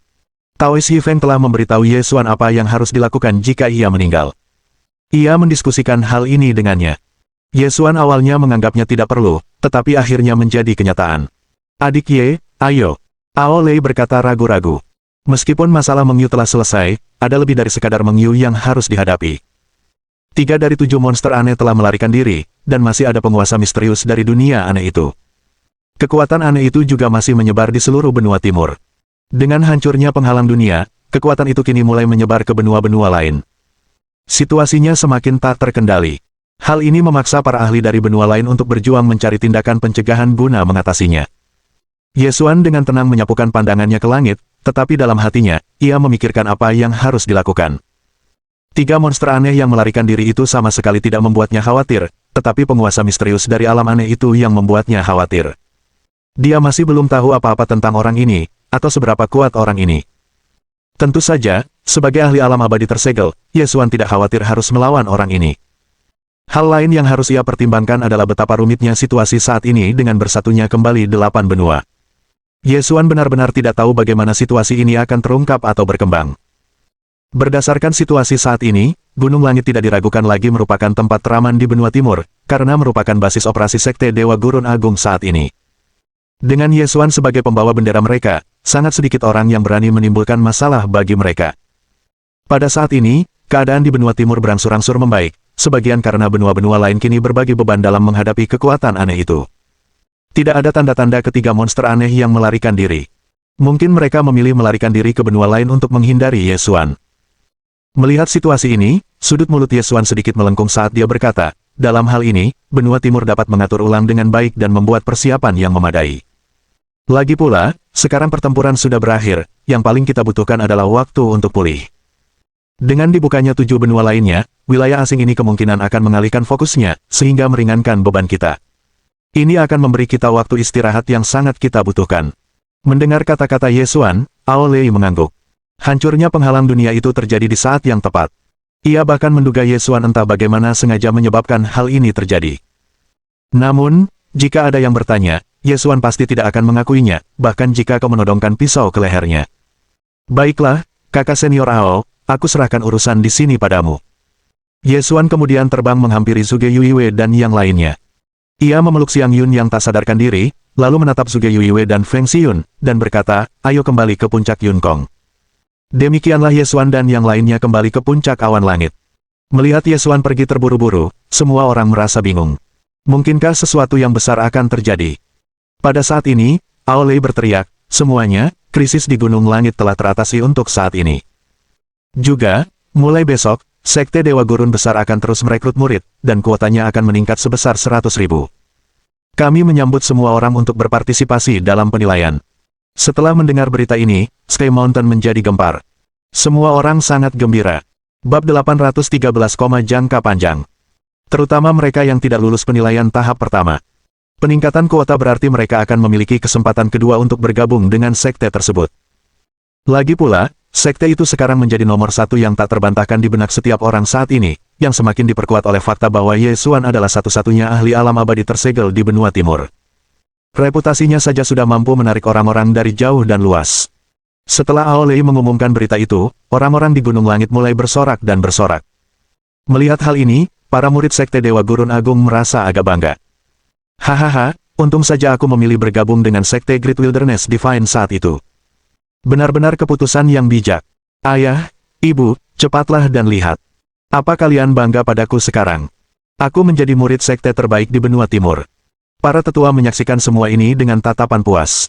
Tampaknya mereka akan mendapatkan panen murid yang luar biasa tahun ini. Menurut tradisi Sekte Dewa Gurun Agung, hanya para pemimpin dari 7 puncak gunung yang dapat merekrut murid, diikuti oleh para tetua sekte. Sebagai tetua, mereka selalu harus memilih dari mereka yang memiliki bakat biasa-biasa saja. Terkadang, mereka benar-benar tidak tahan menerima murid, sehingga mereka memilih untuk tidak menerima murid. Namun, mengingat jumlah calon murid yang begitu besar, ada kemungkinan besar para kultivator berbakat akan terabaikan. Ini adalah kesempatan yang sangat baik untuk merekrut murid. Setelah pertempuran ini berakhir, krisis di Gunung Langit pun berakhir. Gao Sun tersenyum bahagia saat itu, lalu berbalik menatap murid-murid puncak pedang tersembunyi dan berteriak keras, "Apa yang masih kalian lakukan? Cepat kumpulkan harta karunnya." Setelah mendengar petunjuk ini, semua orang langsung tersadar. Dataran di luar sudah dipenuhi berbagai macam tulang dan harta karun berharga. Jika mereka tidak mengambilnya sekarang, orang lain akan diuntungkan. Gao Sun masih yang paling bisa diandalkan. Sementara semua orang masih memikirkan bagaimana cara menerima satu atau dua murid jenius besok, ia memanfaatkan situasi ini untuk menambah perbendaharaan puncaknya. Sialan! Mendengar pengingat Gao Sun, semua orang menjadi cemas dan bergegas keluar tanpa ragu-ragu, mencari jejak harta surgawi dan tulang belulang berharga. Banyaknya binatang buas yang berjatuhan, jadi dengan sedikit keberuntungan, akan mudah menemukan tulang berharga. Ini adalah waktu yang tepat untuk menyimpan sumber daya kultivasi, jadi Warufeng memimpin para murid sekte keluar dari formasi pertahanan untuk mencari harta karun. Suasananya ramai, hampir seperti sebuah festival. Kembali ke sekte, Yesuan telah tiba di puncak awan langit bersama ketiga muridnya. Di aula awan langit, Yesuan memeriksa Xiang Yun yang masih pingsan dan mulai khawatir. "Guru, apa yang terjadi pada kakak ketiga?" Suge Yuiwe bertanya dengan cemas. Segel di tubuh Xiang Yun telah mengendur beberapa kali berturut-turut, dan tampaknya berdampak negatif padanya. Awalnya, mereka tidak terlalu ambil pusing. Lagi pula, guru mereka masih berkelahi, jadi mereka tidak punya waktu untuk memikirkan hal lain. Namun, sekarang setelah bahayanya berlalu, mereka menyadari bahwa ada sesuatu yang salah. Yesuan tidak menjawab. Ia malah memusatkan perhatiannya untuk memeriksa Xiang Yun. Setelah beberapa saat, akhirnya ia berkata, "Bukan masalah besar." Kekuatan di tubuh Xiang Yun masih dalam proses kebangkitan, tetapi ia tidak mampu menahannya saat ini, jadi ia koma. Yesuan melambaikan tangannya dan menjawab, "Aku belum yakin. Aku khawatir butuh 5 hingga 6 tahun, atau bahkan lebih dari 10 tahun, baginya untuk terbangun." Setelah mendengar jawaban ini, Suge Yuiwe dan Feng Xiyun tercengang. Situasi seperti apa yang dapat menyebabkan seseorang koma selama lebih dari 10 tahun? Yesuan langsung berkata, "Mau bagaimana lagi? Mungkin ini sesuatu yang harus dia alami. Lagi pula, ini terkait dengan kekuatan suci yang dia kembangkan sebelum bereinkarnasi. Ketika dia mencapai level tertentu, tubuhnya akan otomatis beradaptasi dengan kekuatan yang dimilikinya. Bahkan potensinya pun akan meningkat pesat." Sejujurnya, Yesuan sangat terkejut. Murid termudanya ini memang telah mengejutkannya berkali-kali. Khususnya, teknik kultivasi yang dikultivasikan gadis kecil ini di kehidupan sebelumnya menarik minat Yesuan. Dao macam apa yang ia kuasai hingga mampu menembus alam abadi tersegel? Juga, apakah ini baru pertama kalinya dia bereinkarnasi? Memikirkan hal ini, Yesuan menantikan apa yang akan terjadi saat kekuatannya kembali ke puncaknya. "Jangan khawatir. Semua ini bermanfaat bagi Xiang Yun. Aku akan membawanya ke gua awan langit dan menyegelnya di dalam sampai dia bangun." Mendengar kata-kata Yesuan, mereka berdua tidak lagi gugup. "Baiklah, kalian sudah bekerja keras beberapa hari terakhir ini. Kembalilah dan perbaiki diri kalian. Pertempuran untuk jalan abadi akan segera tiba. Kalian juga harus membuat persiapan yang memadai. Aku tidak berharap kalian mengalahkan semua lawan kalian, tetapi kalian harus bekerja keras dan menunjukkan penampilan yang sesuai dengan potensi kalian." Setelah mendengar ini, Suge Yuiwe berkata dengan tegas, "Guru, jangan khawatir. Saya akan melakukan yang terbaik dan membawa kejayaan bagi puncak awan langit." Yesuan sangat senang setelah mendengar ini. Murid tertuanya teguh dan dapat dipercaya. Dia tidak pernah mengendur, dan selalu membuatnya bangga. Dia adalah murid yang paling tidak dikhawatirkannya. Bab 814 Batu 7 Warna. Setelah mengantar kedua muridnya kembali untuk beristirahat, Yesuan terbang ke gua awan langit dengan Xiang Yun di pelukannya. Dia akan merasa jauh lebih tenang jika meninggalkan Xiang Yun di sini. Tepat saat dia hendak berbalik dan pergi setelah menenangkannya, Yesuan tiba-tiba menyadari bahwa batu 7 warna di samping kolam memancarkan cahaya redup. Terkejut, ia bergegas maju dan memeriksanya dengan saksama. Baru kemudian ia menyadari bahwa rune ilahi misterius telah muncul di batu 7 warna ini. Setelah merenung sejenak, Yesuan menyadari bahwa rune suci ini sebenarnya merinci teknik kultivasi warisan yang sangat kuat. Ya Tuhan, mungkinkah batu 7 warna ini menjadi bentuk kehidupan? Yesuan sangat terkejut. Ini adalah sesuatu yang sama sekali tidak ia duga. Penting untuk dipahami bahwa hanya binatang buas yang kuat yang akan mengalami fenomena seperti itu di dunia ini. Lagi pula, mereka dilahirkan dengan teknik kultivasi mereka sendiri secara alami. Namun, batu 7 warna ini berbeda. Bukankah itu hanya sebuah batu? Mengapa ia melahirkan sebuah teknik kultivasi? Apakah itu akan menjadi roh rock? Lalu sudut mulutnya sedikit melengkung ke atas. Tubuh emas tak terkalahkan yang dijelaskan di batu ini sungguh lumayan. Hahaha, sekarang jadi milikku. Begitu dia selesai berbicara, Yesuan menutupi batu pelangi dengan tangannya dan segera mengambil rune dewa. Saat itu, batu 7 warna itu tampak gelisah. Ia tidak memiliki kesadarannya sendiri, sehingga tidak tahu apa yang sedang terjadi. Ia hanya tahu bahwa barang miliknya tampaknya telah diambil oleh orang lain. Dalam sekejap mata, suara gemericik air mengalir terdengar. Apa yang telah terjadi? Mendengar suara tiba-tiba ini, Yesuan sedikit tercengang. Apa sebenarnya batu 7 warna ini? Dari mana asalnya? Mengapa bisa mengeluarkan suara? Pada saat itu, terdengar suara keras lainnya, dan batu itu hancur, lalu sebuah benda kecil yang ditutupi bulu menggelinding keluar. Dalam sekejap mata, puncak Cloud Sky melepaskan cahaya suci yang menyilaukan, dan bola bulu kecil ini langsung melesat pergi ke kejauhan. Yesuan menyaksikan kejadian ini dengan tatapan kosong, tetapi ketika dia sadar kembali, dia mengejarnya tanpa ragu-ragu. Tak lama kemudian, ia tiba di sebuah kebun persik dekat Laut Timur. Oh, kamu sembunyi di mana? Melihat sekelompok monyet liar, Yesuan sedikit tercengang. Sebagai ahli alam abadi tersegel, dia benar-benar kehilangan jejak si bola bulu kecil. Siapa yang akan percaya ini? Kemudian, muncullah seekor monyet berbulu yang seluruh tubuhnya memancarkan cahaya menyilaukan. Haha, kamu bersembunyi di sini. Melihatnya melompat-lompat dan berlarian di pantai, Yesuan tidak ikut campur. Malah, ia menatap pemandangan itu dengan penuh minat. Suatu ide tiba-tiba muncul dalam pikirannya. Itu benar-benar monyet. Ini terlalu menarik. Jika tebakannya benar, monyet kecil ini jelas bukan makhluk yang berperilaku baik. Dia baru saja mencuri rune ilahinya. Jika dia mengajarkan kultivasinya di masa depan, akankah dia menerima imbalan dari sistem? Meski agak tidak tahu malu, dia merasa itu mungkin. Di bawah, si monyet berbulu emas sudah mendekati kawanan monyet itu. Bagaimanapun, ia muncul entah dari mana, jadi Raja Monyet merasa waspada terhadapnya. Monyet kecil, dari mana asalmu?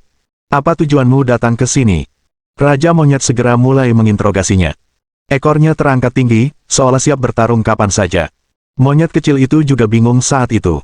Setelah berpikir sejenak, ia tidak tahu bagaimana menjawab pertanyaan ini. Ia hanya samar-samar ingat bahwa ia telah tinggal di dalam gua untuk waktu yang lama. Terlebih lagi, pada saat itu telah ada seseorang yang tengah berkultivasi di dalam gua tersebut, dan gua itu mengandalkan energi spiritual yang meluap dari kultivasi orang tersebut untuk meningkatkan dirinya. Akan tetapi, dia tidak ingat seperti apa rupa orang yang bercocok tanam di dalam gua itu. Setelah berpikir cukup lama, monyet kecil itu menjawab dengan terus terang, saya datang dari sebuah gua yang sangat besar. Ketika monyet-monyet lainnya mendengar jawaban ini, mereka menjadi bingung.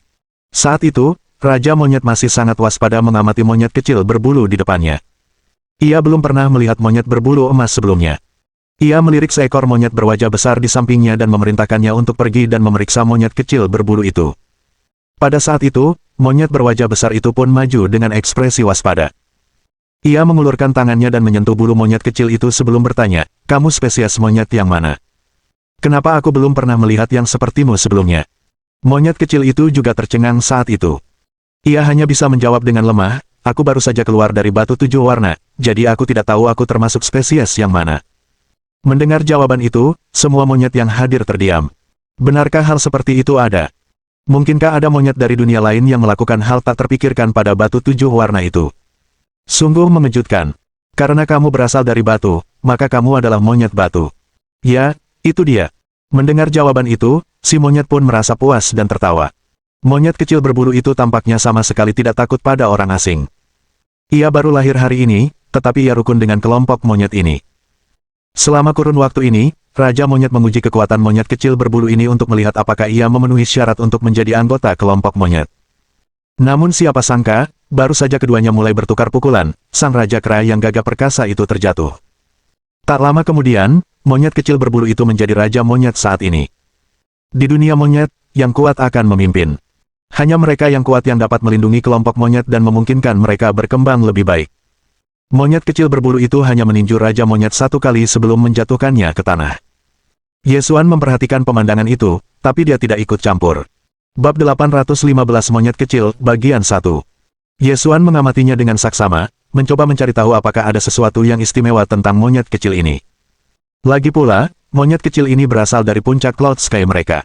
Yesuan tahu sedikit tentang legenda batu 7 warna ini. Tampaknya itu adalah salah satu benda suci sekte Dewa Gurun Agung. Namun, seiring berjalannya waktu, tak seorang pun dapat menemukan kegunaannya, sehingga benda itu ditempatkan di Gua Awan Langit. Setiap pemimpin puncak awan langit bertanggung jawab menjaga batu 7 warna itu, tetapi tampaknya bahkan Sekte Agung Wilderness Divine pun telah lama melupakannya. Mengapa monyet berbulu kecil ini membuatku merasa tidak enak? Yesuan melayang di langit dan sedikit mengernyit. Firasat buruk muncul di hatinya, tetapi ia tidak tahu pasti asal atau maknanya. Apakah kelahiran monyet kecil ini merupakan pertanda bencana lain? Kurang dari 2 jam berlalu, dan monyet kecil ini telah menjadi raja monyet di tempat ini. Segalanya memang berkembang sangat cepat. Saat Yesuan berkultivasi dalam pengasingan, batu 7 warna itu telah menyerap energi spiritual di sisinya, dan bahkan menyerap banyak energi dari harta surgawi abadi. Itulah mengapa ia begitu kuat meskipun baru saja lahir. Setidaknya, ia bisa dengan mudah menghadapi raja monyet kecil seperti ini. Terlebih lagi, monyet kecil berbulu ini lahir dari dunia itu sendiri, sehingga membawa aura dunia yang sangat pekat. Namun, karena telah menyerap banyak energi spiritual Yesuan yang melimpah, monyet kecil ini memiliki hubungan yang erat dengan Yesuan. Memikirkan hal ini, Yesuan mendongak menatap langit. Ia merentangkan tangannya dan terus menghitung, ingin mengetahui latar belakang monyet kecil ini. Akhirnya, setelah memeriksa cukup lama, Yesuan berhenti, dan alisnya mulai sedikit berkerut. Ini menarik. Apakah ini benar-benar bencana alam? Lalu, senyum puas tersungging di wajahnya. Kalau begitu, ia harus menerima monyet kecil ini sebagai muridnya. Terlebih lagi, kelahiran monyet kecil berbulu ini juga ada hubungannya dengan Yesuan, jadi hubungan karma mereka tidak bisa diputuskan. Setelah membuat keputusan, Yesuan langsung berubah menjadi monyet bijak. Kemudian, ia bergabung dengan kawanan monyet dan menghampiri monyet kecil itu. Setelah menjadi raja monyet, monyet kecil berbulu itu sangat gembira. Namun, yang tidak disangka-sangka ialah ketika sedang asyik bergembira, tiba-tiba terdengar suara gemuruh yang amat dahsyat dari kejauhan. Setelah mendengar suara itu, banyak monyet ketakutan dan buru-buru lari.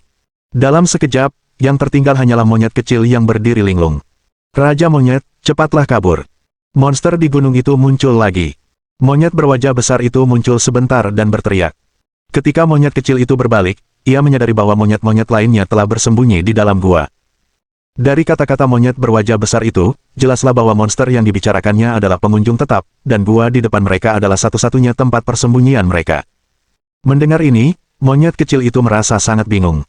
Dengan kepercayaan dirinya yang membuncah, ia berdiri dan berkata tanpa ragu, monster macam apa ini? Biar ku beri dia pelajaran. Mendengar nada bicara monyet kecil itu, Yesuan, yang bersembunyi di kegelapan, sangat terkejut. Keberanian monyet kecil ini sungguh luar biasa. Yesuan langsung mengamati keadaan di sekitarnya dengan indera spiritualnya, dan segera menemukan monster itu, seekor kera besar yang telah mencapai tahap tengah alam surgawi. Di tempat kecil seperti ini, kera dapat dianggap sebagai penguasa. Sekalipun monyet kecil itu sangat berbakat, ia pasti tidak akan mampu mengalahkan kera pada levelnya saat ini. Karena tidak ingin monster itu mati tanpa alasan, Yesuan mencoba membujuknya, Raja, monster besar ini sangat kuat. Saat ini, Anda tidak bisa mengalahkannya. Cara terbaik untuk bertahan hidup adalah bersembunyi dulu. Tidak. Larangan Yesuan justru berdampak sebaliknya. Monyet kecil berbulu itu tampak semakin bersemangat untuk memberi pelajaran pada kera itu. Begitu selesai bicara, monyet kecil itu berlari menghampiri si kera sambil meraung, sialan. Dari mana asalmu? Beraninya kau bersikap begitu kurang ajar di wilayahku. Ketika si kera melihat bahwa yang berteriak padanya adalah seekor monyet kecil, ia mendengus, dan bahkan meludahi monyet kecil itu. Melihat ini, Yesuan hampir tertawa terbahak-bahak. Serangan itu sungguh berbeda. Monyet kecil itu hampir tenggelam dalam ludahnya. Akibatnya dia menjadi marah. Melihat ekspresi marah monyet kecil berbulu itu, sudut mulut si kera sedikit melengkung membentuk senyum bingung. Ia berkata dengan acuh tak acuh, Yoho. Kau memang pemarah, tapi amarahmu tak ada gunanya kalau kau tak bisa melawannya dengan kekuatan. Brengsek. Monyet kecil itu mengepalkan tinjunya dan meninju kera raksasa itu tanpa ragu. Namun, si kera tidak bergerak sama sekali. Seolah-olah pukulan si monyet kecil hanya sekadar menggaruk gatalnya. Monyet kecil berbulu itu tidak bodoh. Ia langsung menyadari betapa besar perbedaan di antara mereka berdua. Hehe, dasar bola bulu kecil, sekarang giliranku memukulmu. Jangan khawatir, aku tidak akan menggunakan terlalu banyak kekuatan. Sudut mulut kera raksasa itu melengkung membentuk senyum tipis, yang membuat monyet kecil itu ketakutan. Kemudian, ia terlempar 100 meter dengan sebuah tamparan. Bab 816 Monyet Kecil. Setelah monyet kecil berbulu itu terhempas ke kejauhan, ia segera bangkit. Namun, Ketika melihat kera raksasa itu kembali menghampirinya, ia memutuskan bahwa melarikan diri adalah tindakan terbaik. Hampir seketika, ia menghilang tanpa jejak. Sial! Kok bisa secepat itu? Kera raksasa itu terkejut. Monyet kecil ini bergerak lebih cepat daripada yang seharusnya. Apa sebenarnya monyet ini?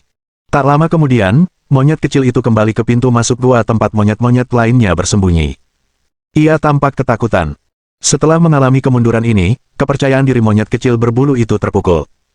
Melihat hal ini, Yesuan memutuskan bahwa inilah saat terbaik untuk bertindak. Monyet berwajah besar itu membuka mulutnya dan berkata, "Raja Monyet, tak perlu terlalu dipikirkan. Monster itu telah berkultivasi selama beberapa waktu di bawah bimbingan seorang abadi, itulah sebabnya ia begitu kuat. Di daerah kami, kera besar itu pada dasarnya adalah eksistensi yang tak terkalahkan. Bukan hal yang memalukan bagimu untuk dikalahkan olehnya." Kekal. Mendengar kata-kata itu, hati monyet kecil itu sedikit bergetar. Ia berharap bisa menjadi lebih kuat agar bisa melindungi dirinya sendiri dan orang-orang di sekitarnya.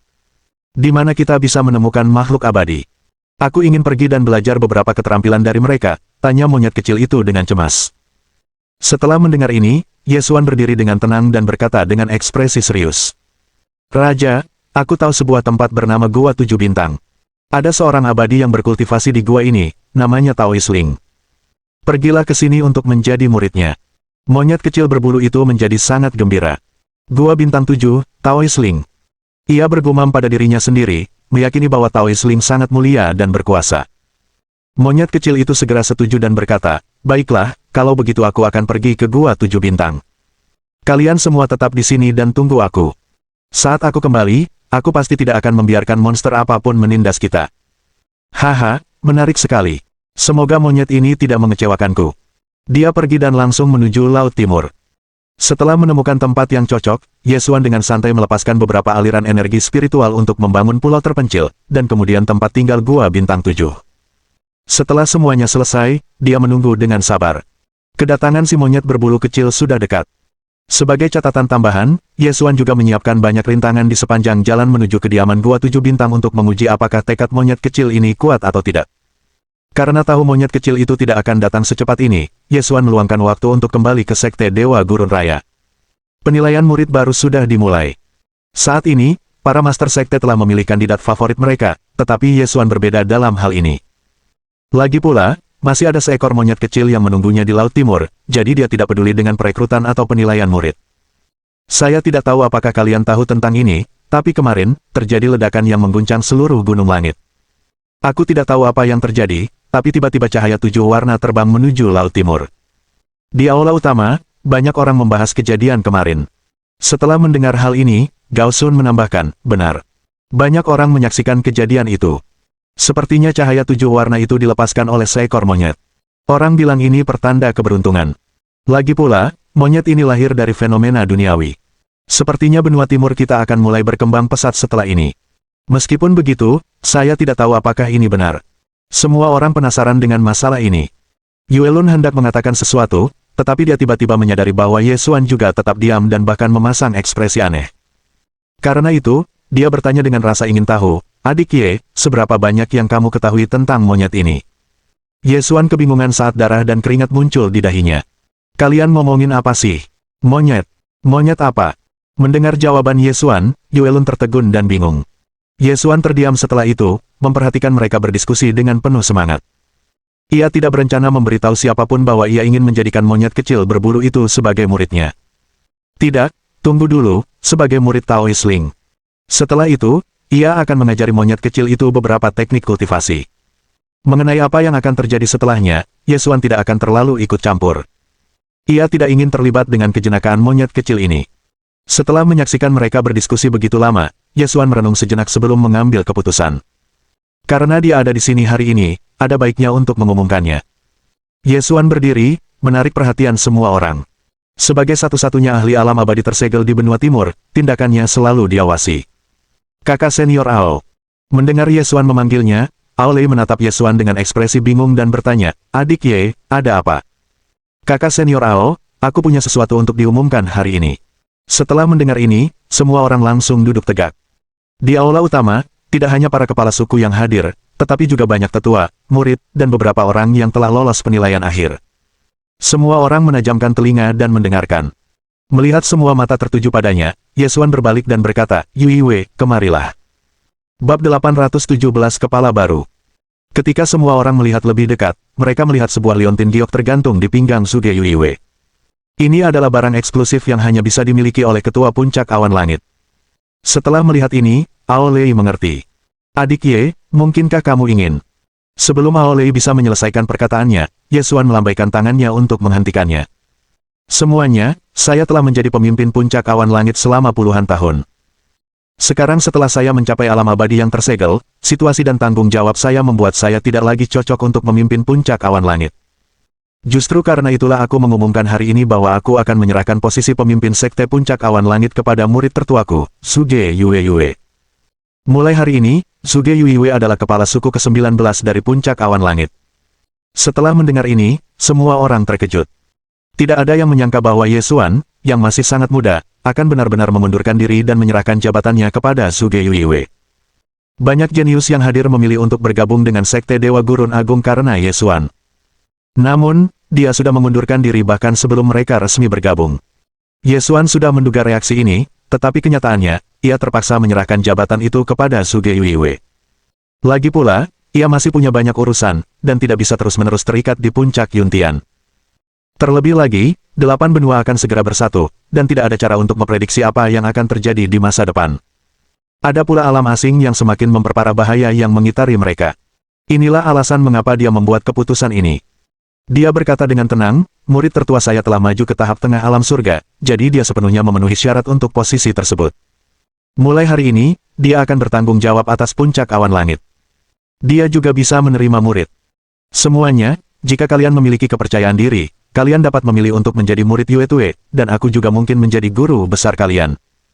Setelah mendengar ini, sekelompok orang yang hadir menjadi sangat gembira. Aku tidak mendengar sesuatu yang salah tadi, kan?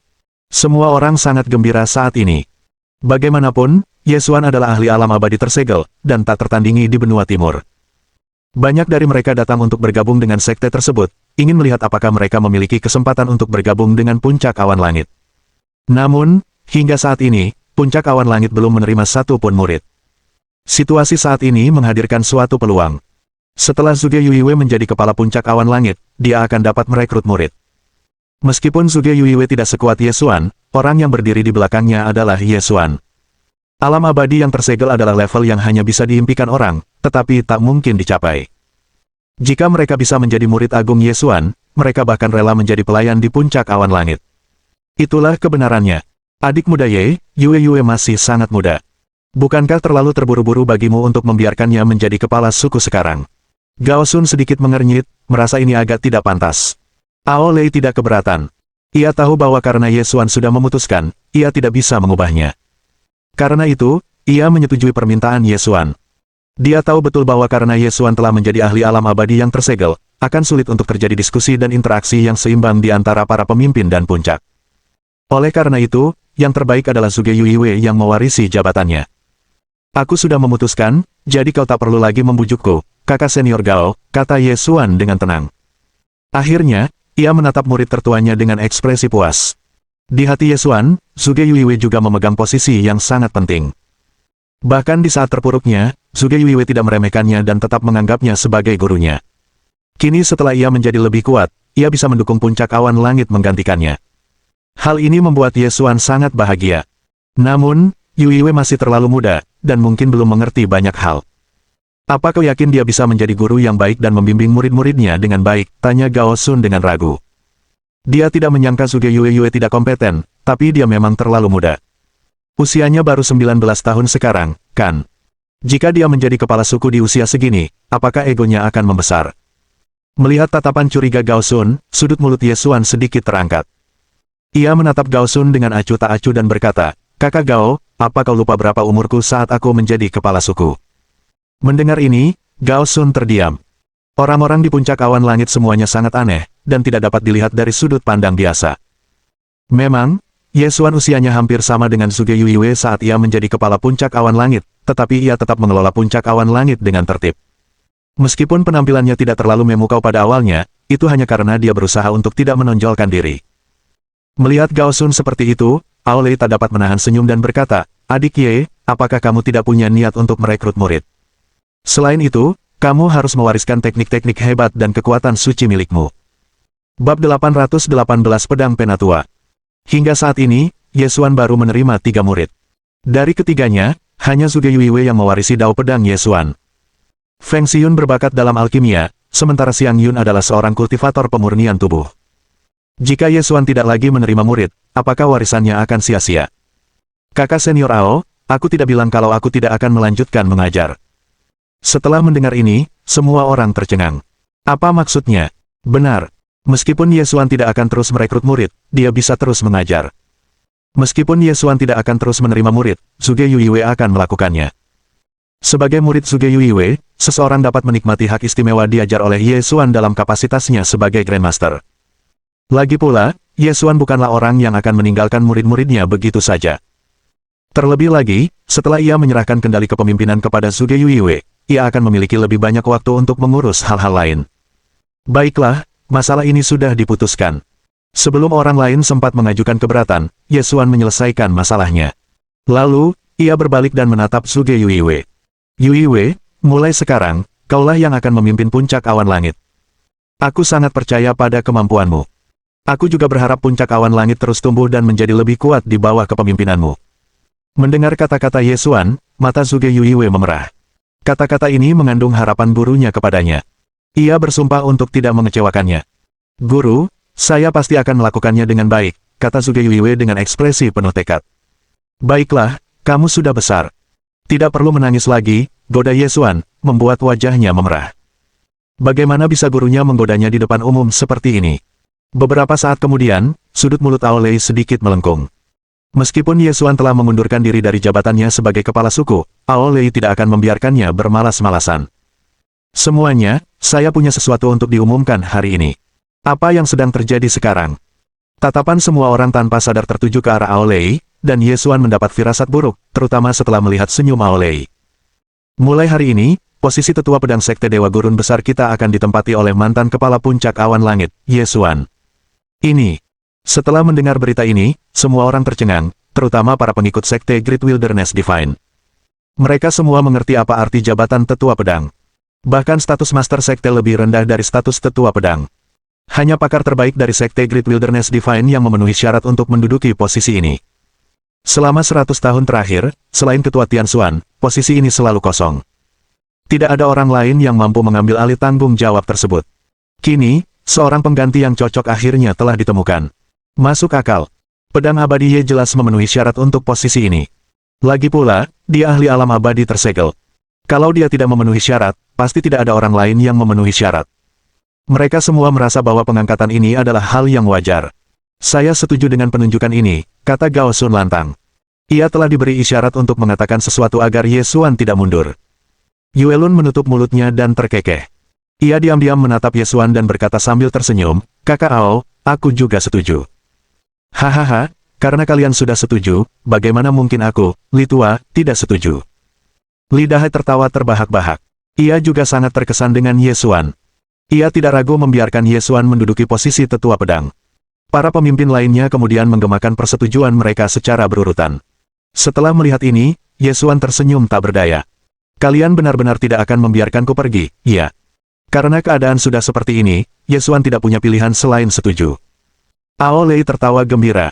Usianya sudah lanjut, jadi mungkin ia tidak akan bisa memimpin sekte lebih lama lagi.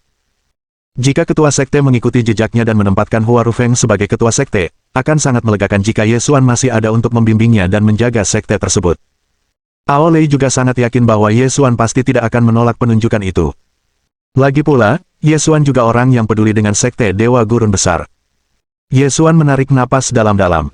Ia lalu melirik Hua Rufeng di samping Ao Lei sejenak dan melambaikan tangannya. Akhirnya, ia setuju. Lagi pula, tetua pedang tidak perlu mengurus urusan sehari-hari sekte. Bab 819 Tabrakan Benua. Satu-satunya waktu ketika tetua pedang dipanggil adalah ketika sekte sedang dalam bahaya.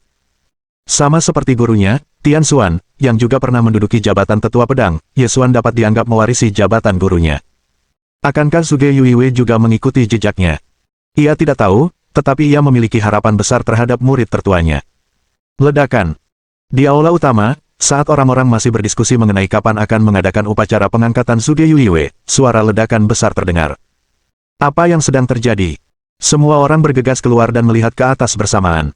Mereka melihat retakan di seluruh langit, memancarkan semburan cahaya ilahi yang menyilaukan. Ye Xuan mengerutkan kening ketika dia melihat ini, bergumam, zaman kemasan akan segera tiba. Sudah ada benua yang bertabrakan dengan benua timur kita. Di masa depan, benua-benua lain akan menyusul. Kakak Ao, kita harus mulai merencanakan. Aku khawatir akan ada pertempuran sengit lagi. Setelah mendengar kata-kata Ye Xuan, semua orang gemetar. Pertempuran lain. Ye Xuan kemudian melanjutkan, di benua lain, terdapat juga makhluk dan keluarga yang berbeda. Setelah 8 benua bersatu kembali, sebuah benua baru akan terbentuk. Mulai sekarang, kalian juga akan bisa melihat banyak makhluk kuat. Beberapa di antaranya bahkan terlahir sebagai ahli alam tertinggi. Pertarungan untuk jalan abadi telah dimulai. Melayang di langit, Ye Xuan melihat sekeliling dan menemukan seekor naga biru raksasa di sisi lain. Naga ini adalah anggota ras naga. Mungkin perang antara berbagai ras akan segera dimulai. Kata-kata Ye Xuan menyebabkan gelombang kepanikan dan ketakutan melanda kerumunan. Ketika 8 benua bersatu, segala macam perang pasti akan terjadi. Lagi pula, tidak ada yang mau tunduk pada ras atau benua lain. Semua orang akan bersaing untuk mendapatkan kekuasaan dan supremasi, dan setiap ahli ingin membuktikan diri sebagai yang terkuat, serta melatih diri melalui pertempuran. Perang-perang ini akan menghancurkan tanah, dan sebagian besar rakyat biasa, serta para petani yang lemah, akan menderita. Ao Lei menarik napas dalam-dalam. Kemudian, ia berbalik dan berkata kepada anggota Sekte Dewa Gurun Agung, lanjutkan penilaian. Setelah mendengar perintah Ao Lei, berbagai tetua tidak berani menunda dan segera memulai penilaian. Ye Xuan tetap di tempatnya dan menatap Zhuge Yuiwei. Yuiwei, bagaimana menurutmu? Di antara calon murid ini, adakah yang tampak menjanjikan? Zhuge Yuiwei menggelengkan kepalanya. Ia telah memperhatikan mereka dengan saksama selama ini, tetapi tak satu pun murid baru yang menarik perhatiannya. Justru karena itulah dia belum menerima murid sampai sekarang. Ye Xuan tersenyum dan berkata dengan acuh tak acuh, tidak apa-apa. Saat itu, aku juga tidak menerima murid di putaran pertama perekrutan. Jangan cemas. Kriteria perekrutan murid di puncak awan langit kami berbeda dengan puncak lainnya. Jika seseorang benar-benar ditakdirkan, mereka secara alami akan bergabung dengan puncak awan langit. Pokoknya, kalau kau menemukan seseorang yang cocok, kau bisa langsung menerimanya sebagai muridmu. Tak perlu meminta izinku. Setelah mendengar ini, Zhuge Yuiwei tersenyum cerah, tetapi nakal. Guru, saya bahkan belum sepenuhnya memahami ajaran Anda, jadi saya tidak ingin merekrut murid.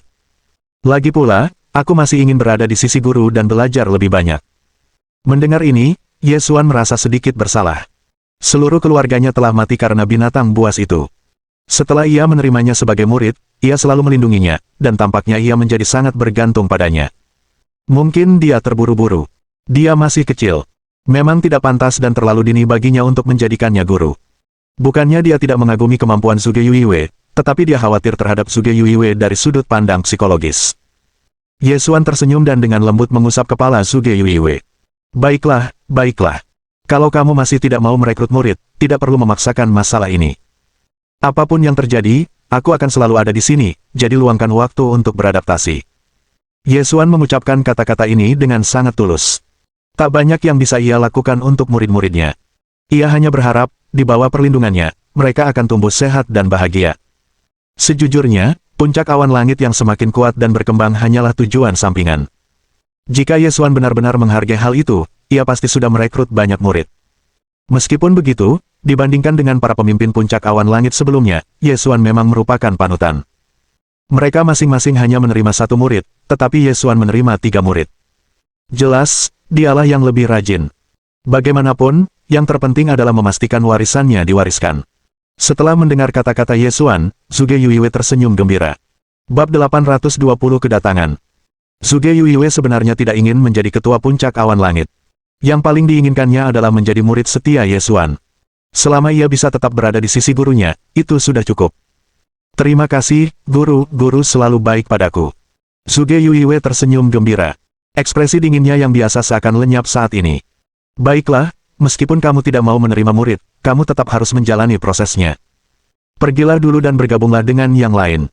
Lagi pula, kamu sudah menjadi pemimpin puncak awan langit, Ye Xuan mengingatkannya.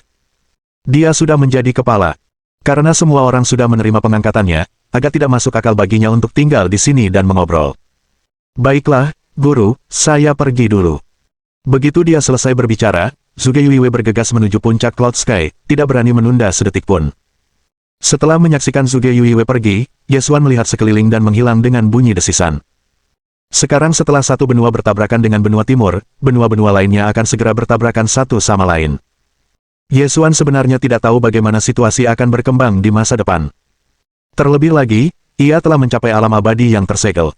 Jika ia terus berkultivasi, langkah selanjutnya adalah alam abadi. Mengingat situasi di benua timur, mustahil bagi Ye Xuan untuk melangkah ke alam abadi. Lagi pula, hukum dunia di benua timur belum lengkap. Tak seorang pun bisa berkultivasi hingga tingkat ini. Namun, setelah 8 benua itu bersatu, hukum-hukum dunia akan menjadi lengkap sekali lagi, dan para ahli hebat yang tertinggal dari zaman kuno mungkin akan muncul secara bertahap. Pertempuran yang belum pernah terjadi sebelumnya akan segera terjadi. Mengenai ras mana yang akan muncul sebagai pemenang, tak seorang pun tahu. Setelah meninggalkan Sekte Great Wilderness Divine, Ye Xuan langsung pergi ke Laut Timur untuk menunggu kedatangan monyet kecil itu. Ada hubungan yang erat antara monyet kecil ini dan Ye Xuan. Jika ia berhasil melewati berbagai kesulitan yang telah dipersiapkan Ye Xuan dan sampai di Gua 7 Bintang, berarti monyet kecil itu mungkin bukan pertanda bencana. Pada saat ini, di Laut Timur yang luas, seekor monyet kecil sedang mendayung perahu kecil, terus bergerak maju dan mencari. Ombak demi ombak menerjang perahu kecil itu. Di laut pun banyak sekali binatang buas, dan sesekali mereka melompat keluar untuk menyergap monyet kecil itu. Monyet kecil berbulu itu tampak sangat menderita saat itu.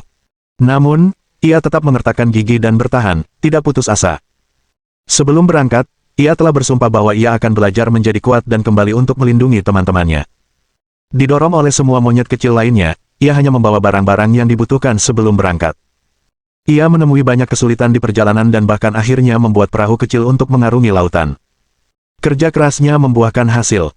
Setelah sekian lama, akhirnya ia melihat pulau yang dicarinya.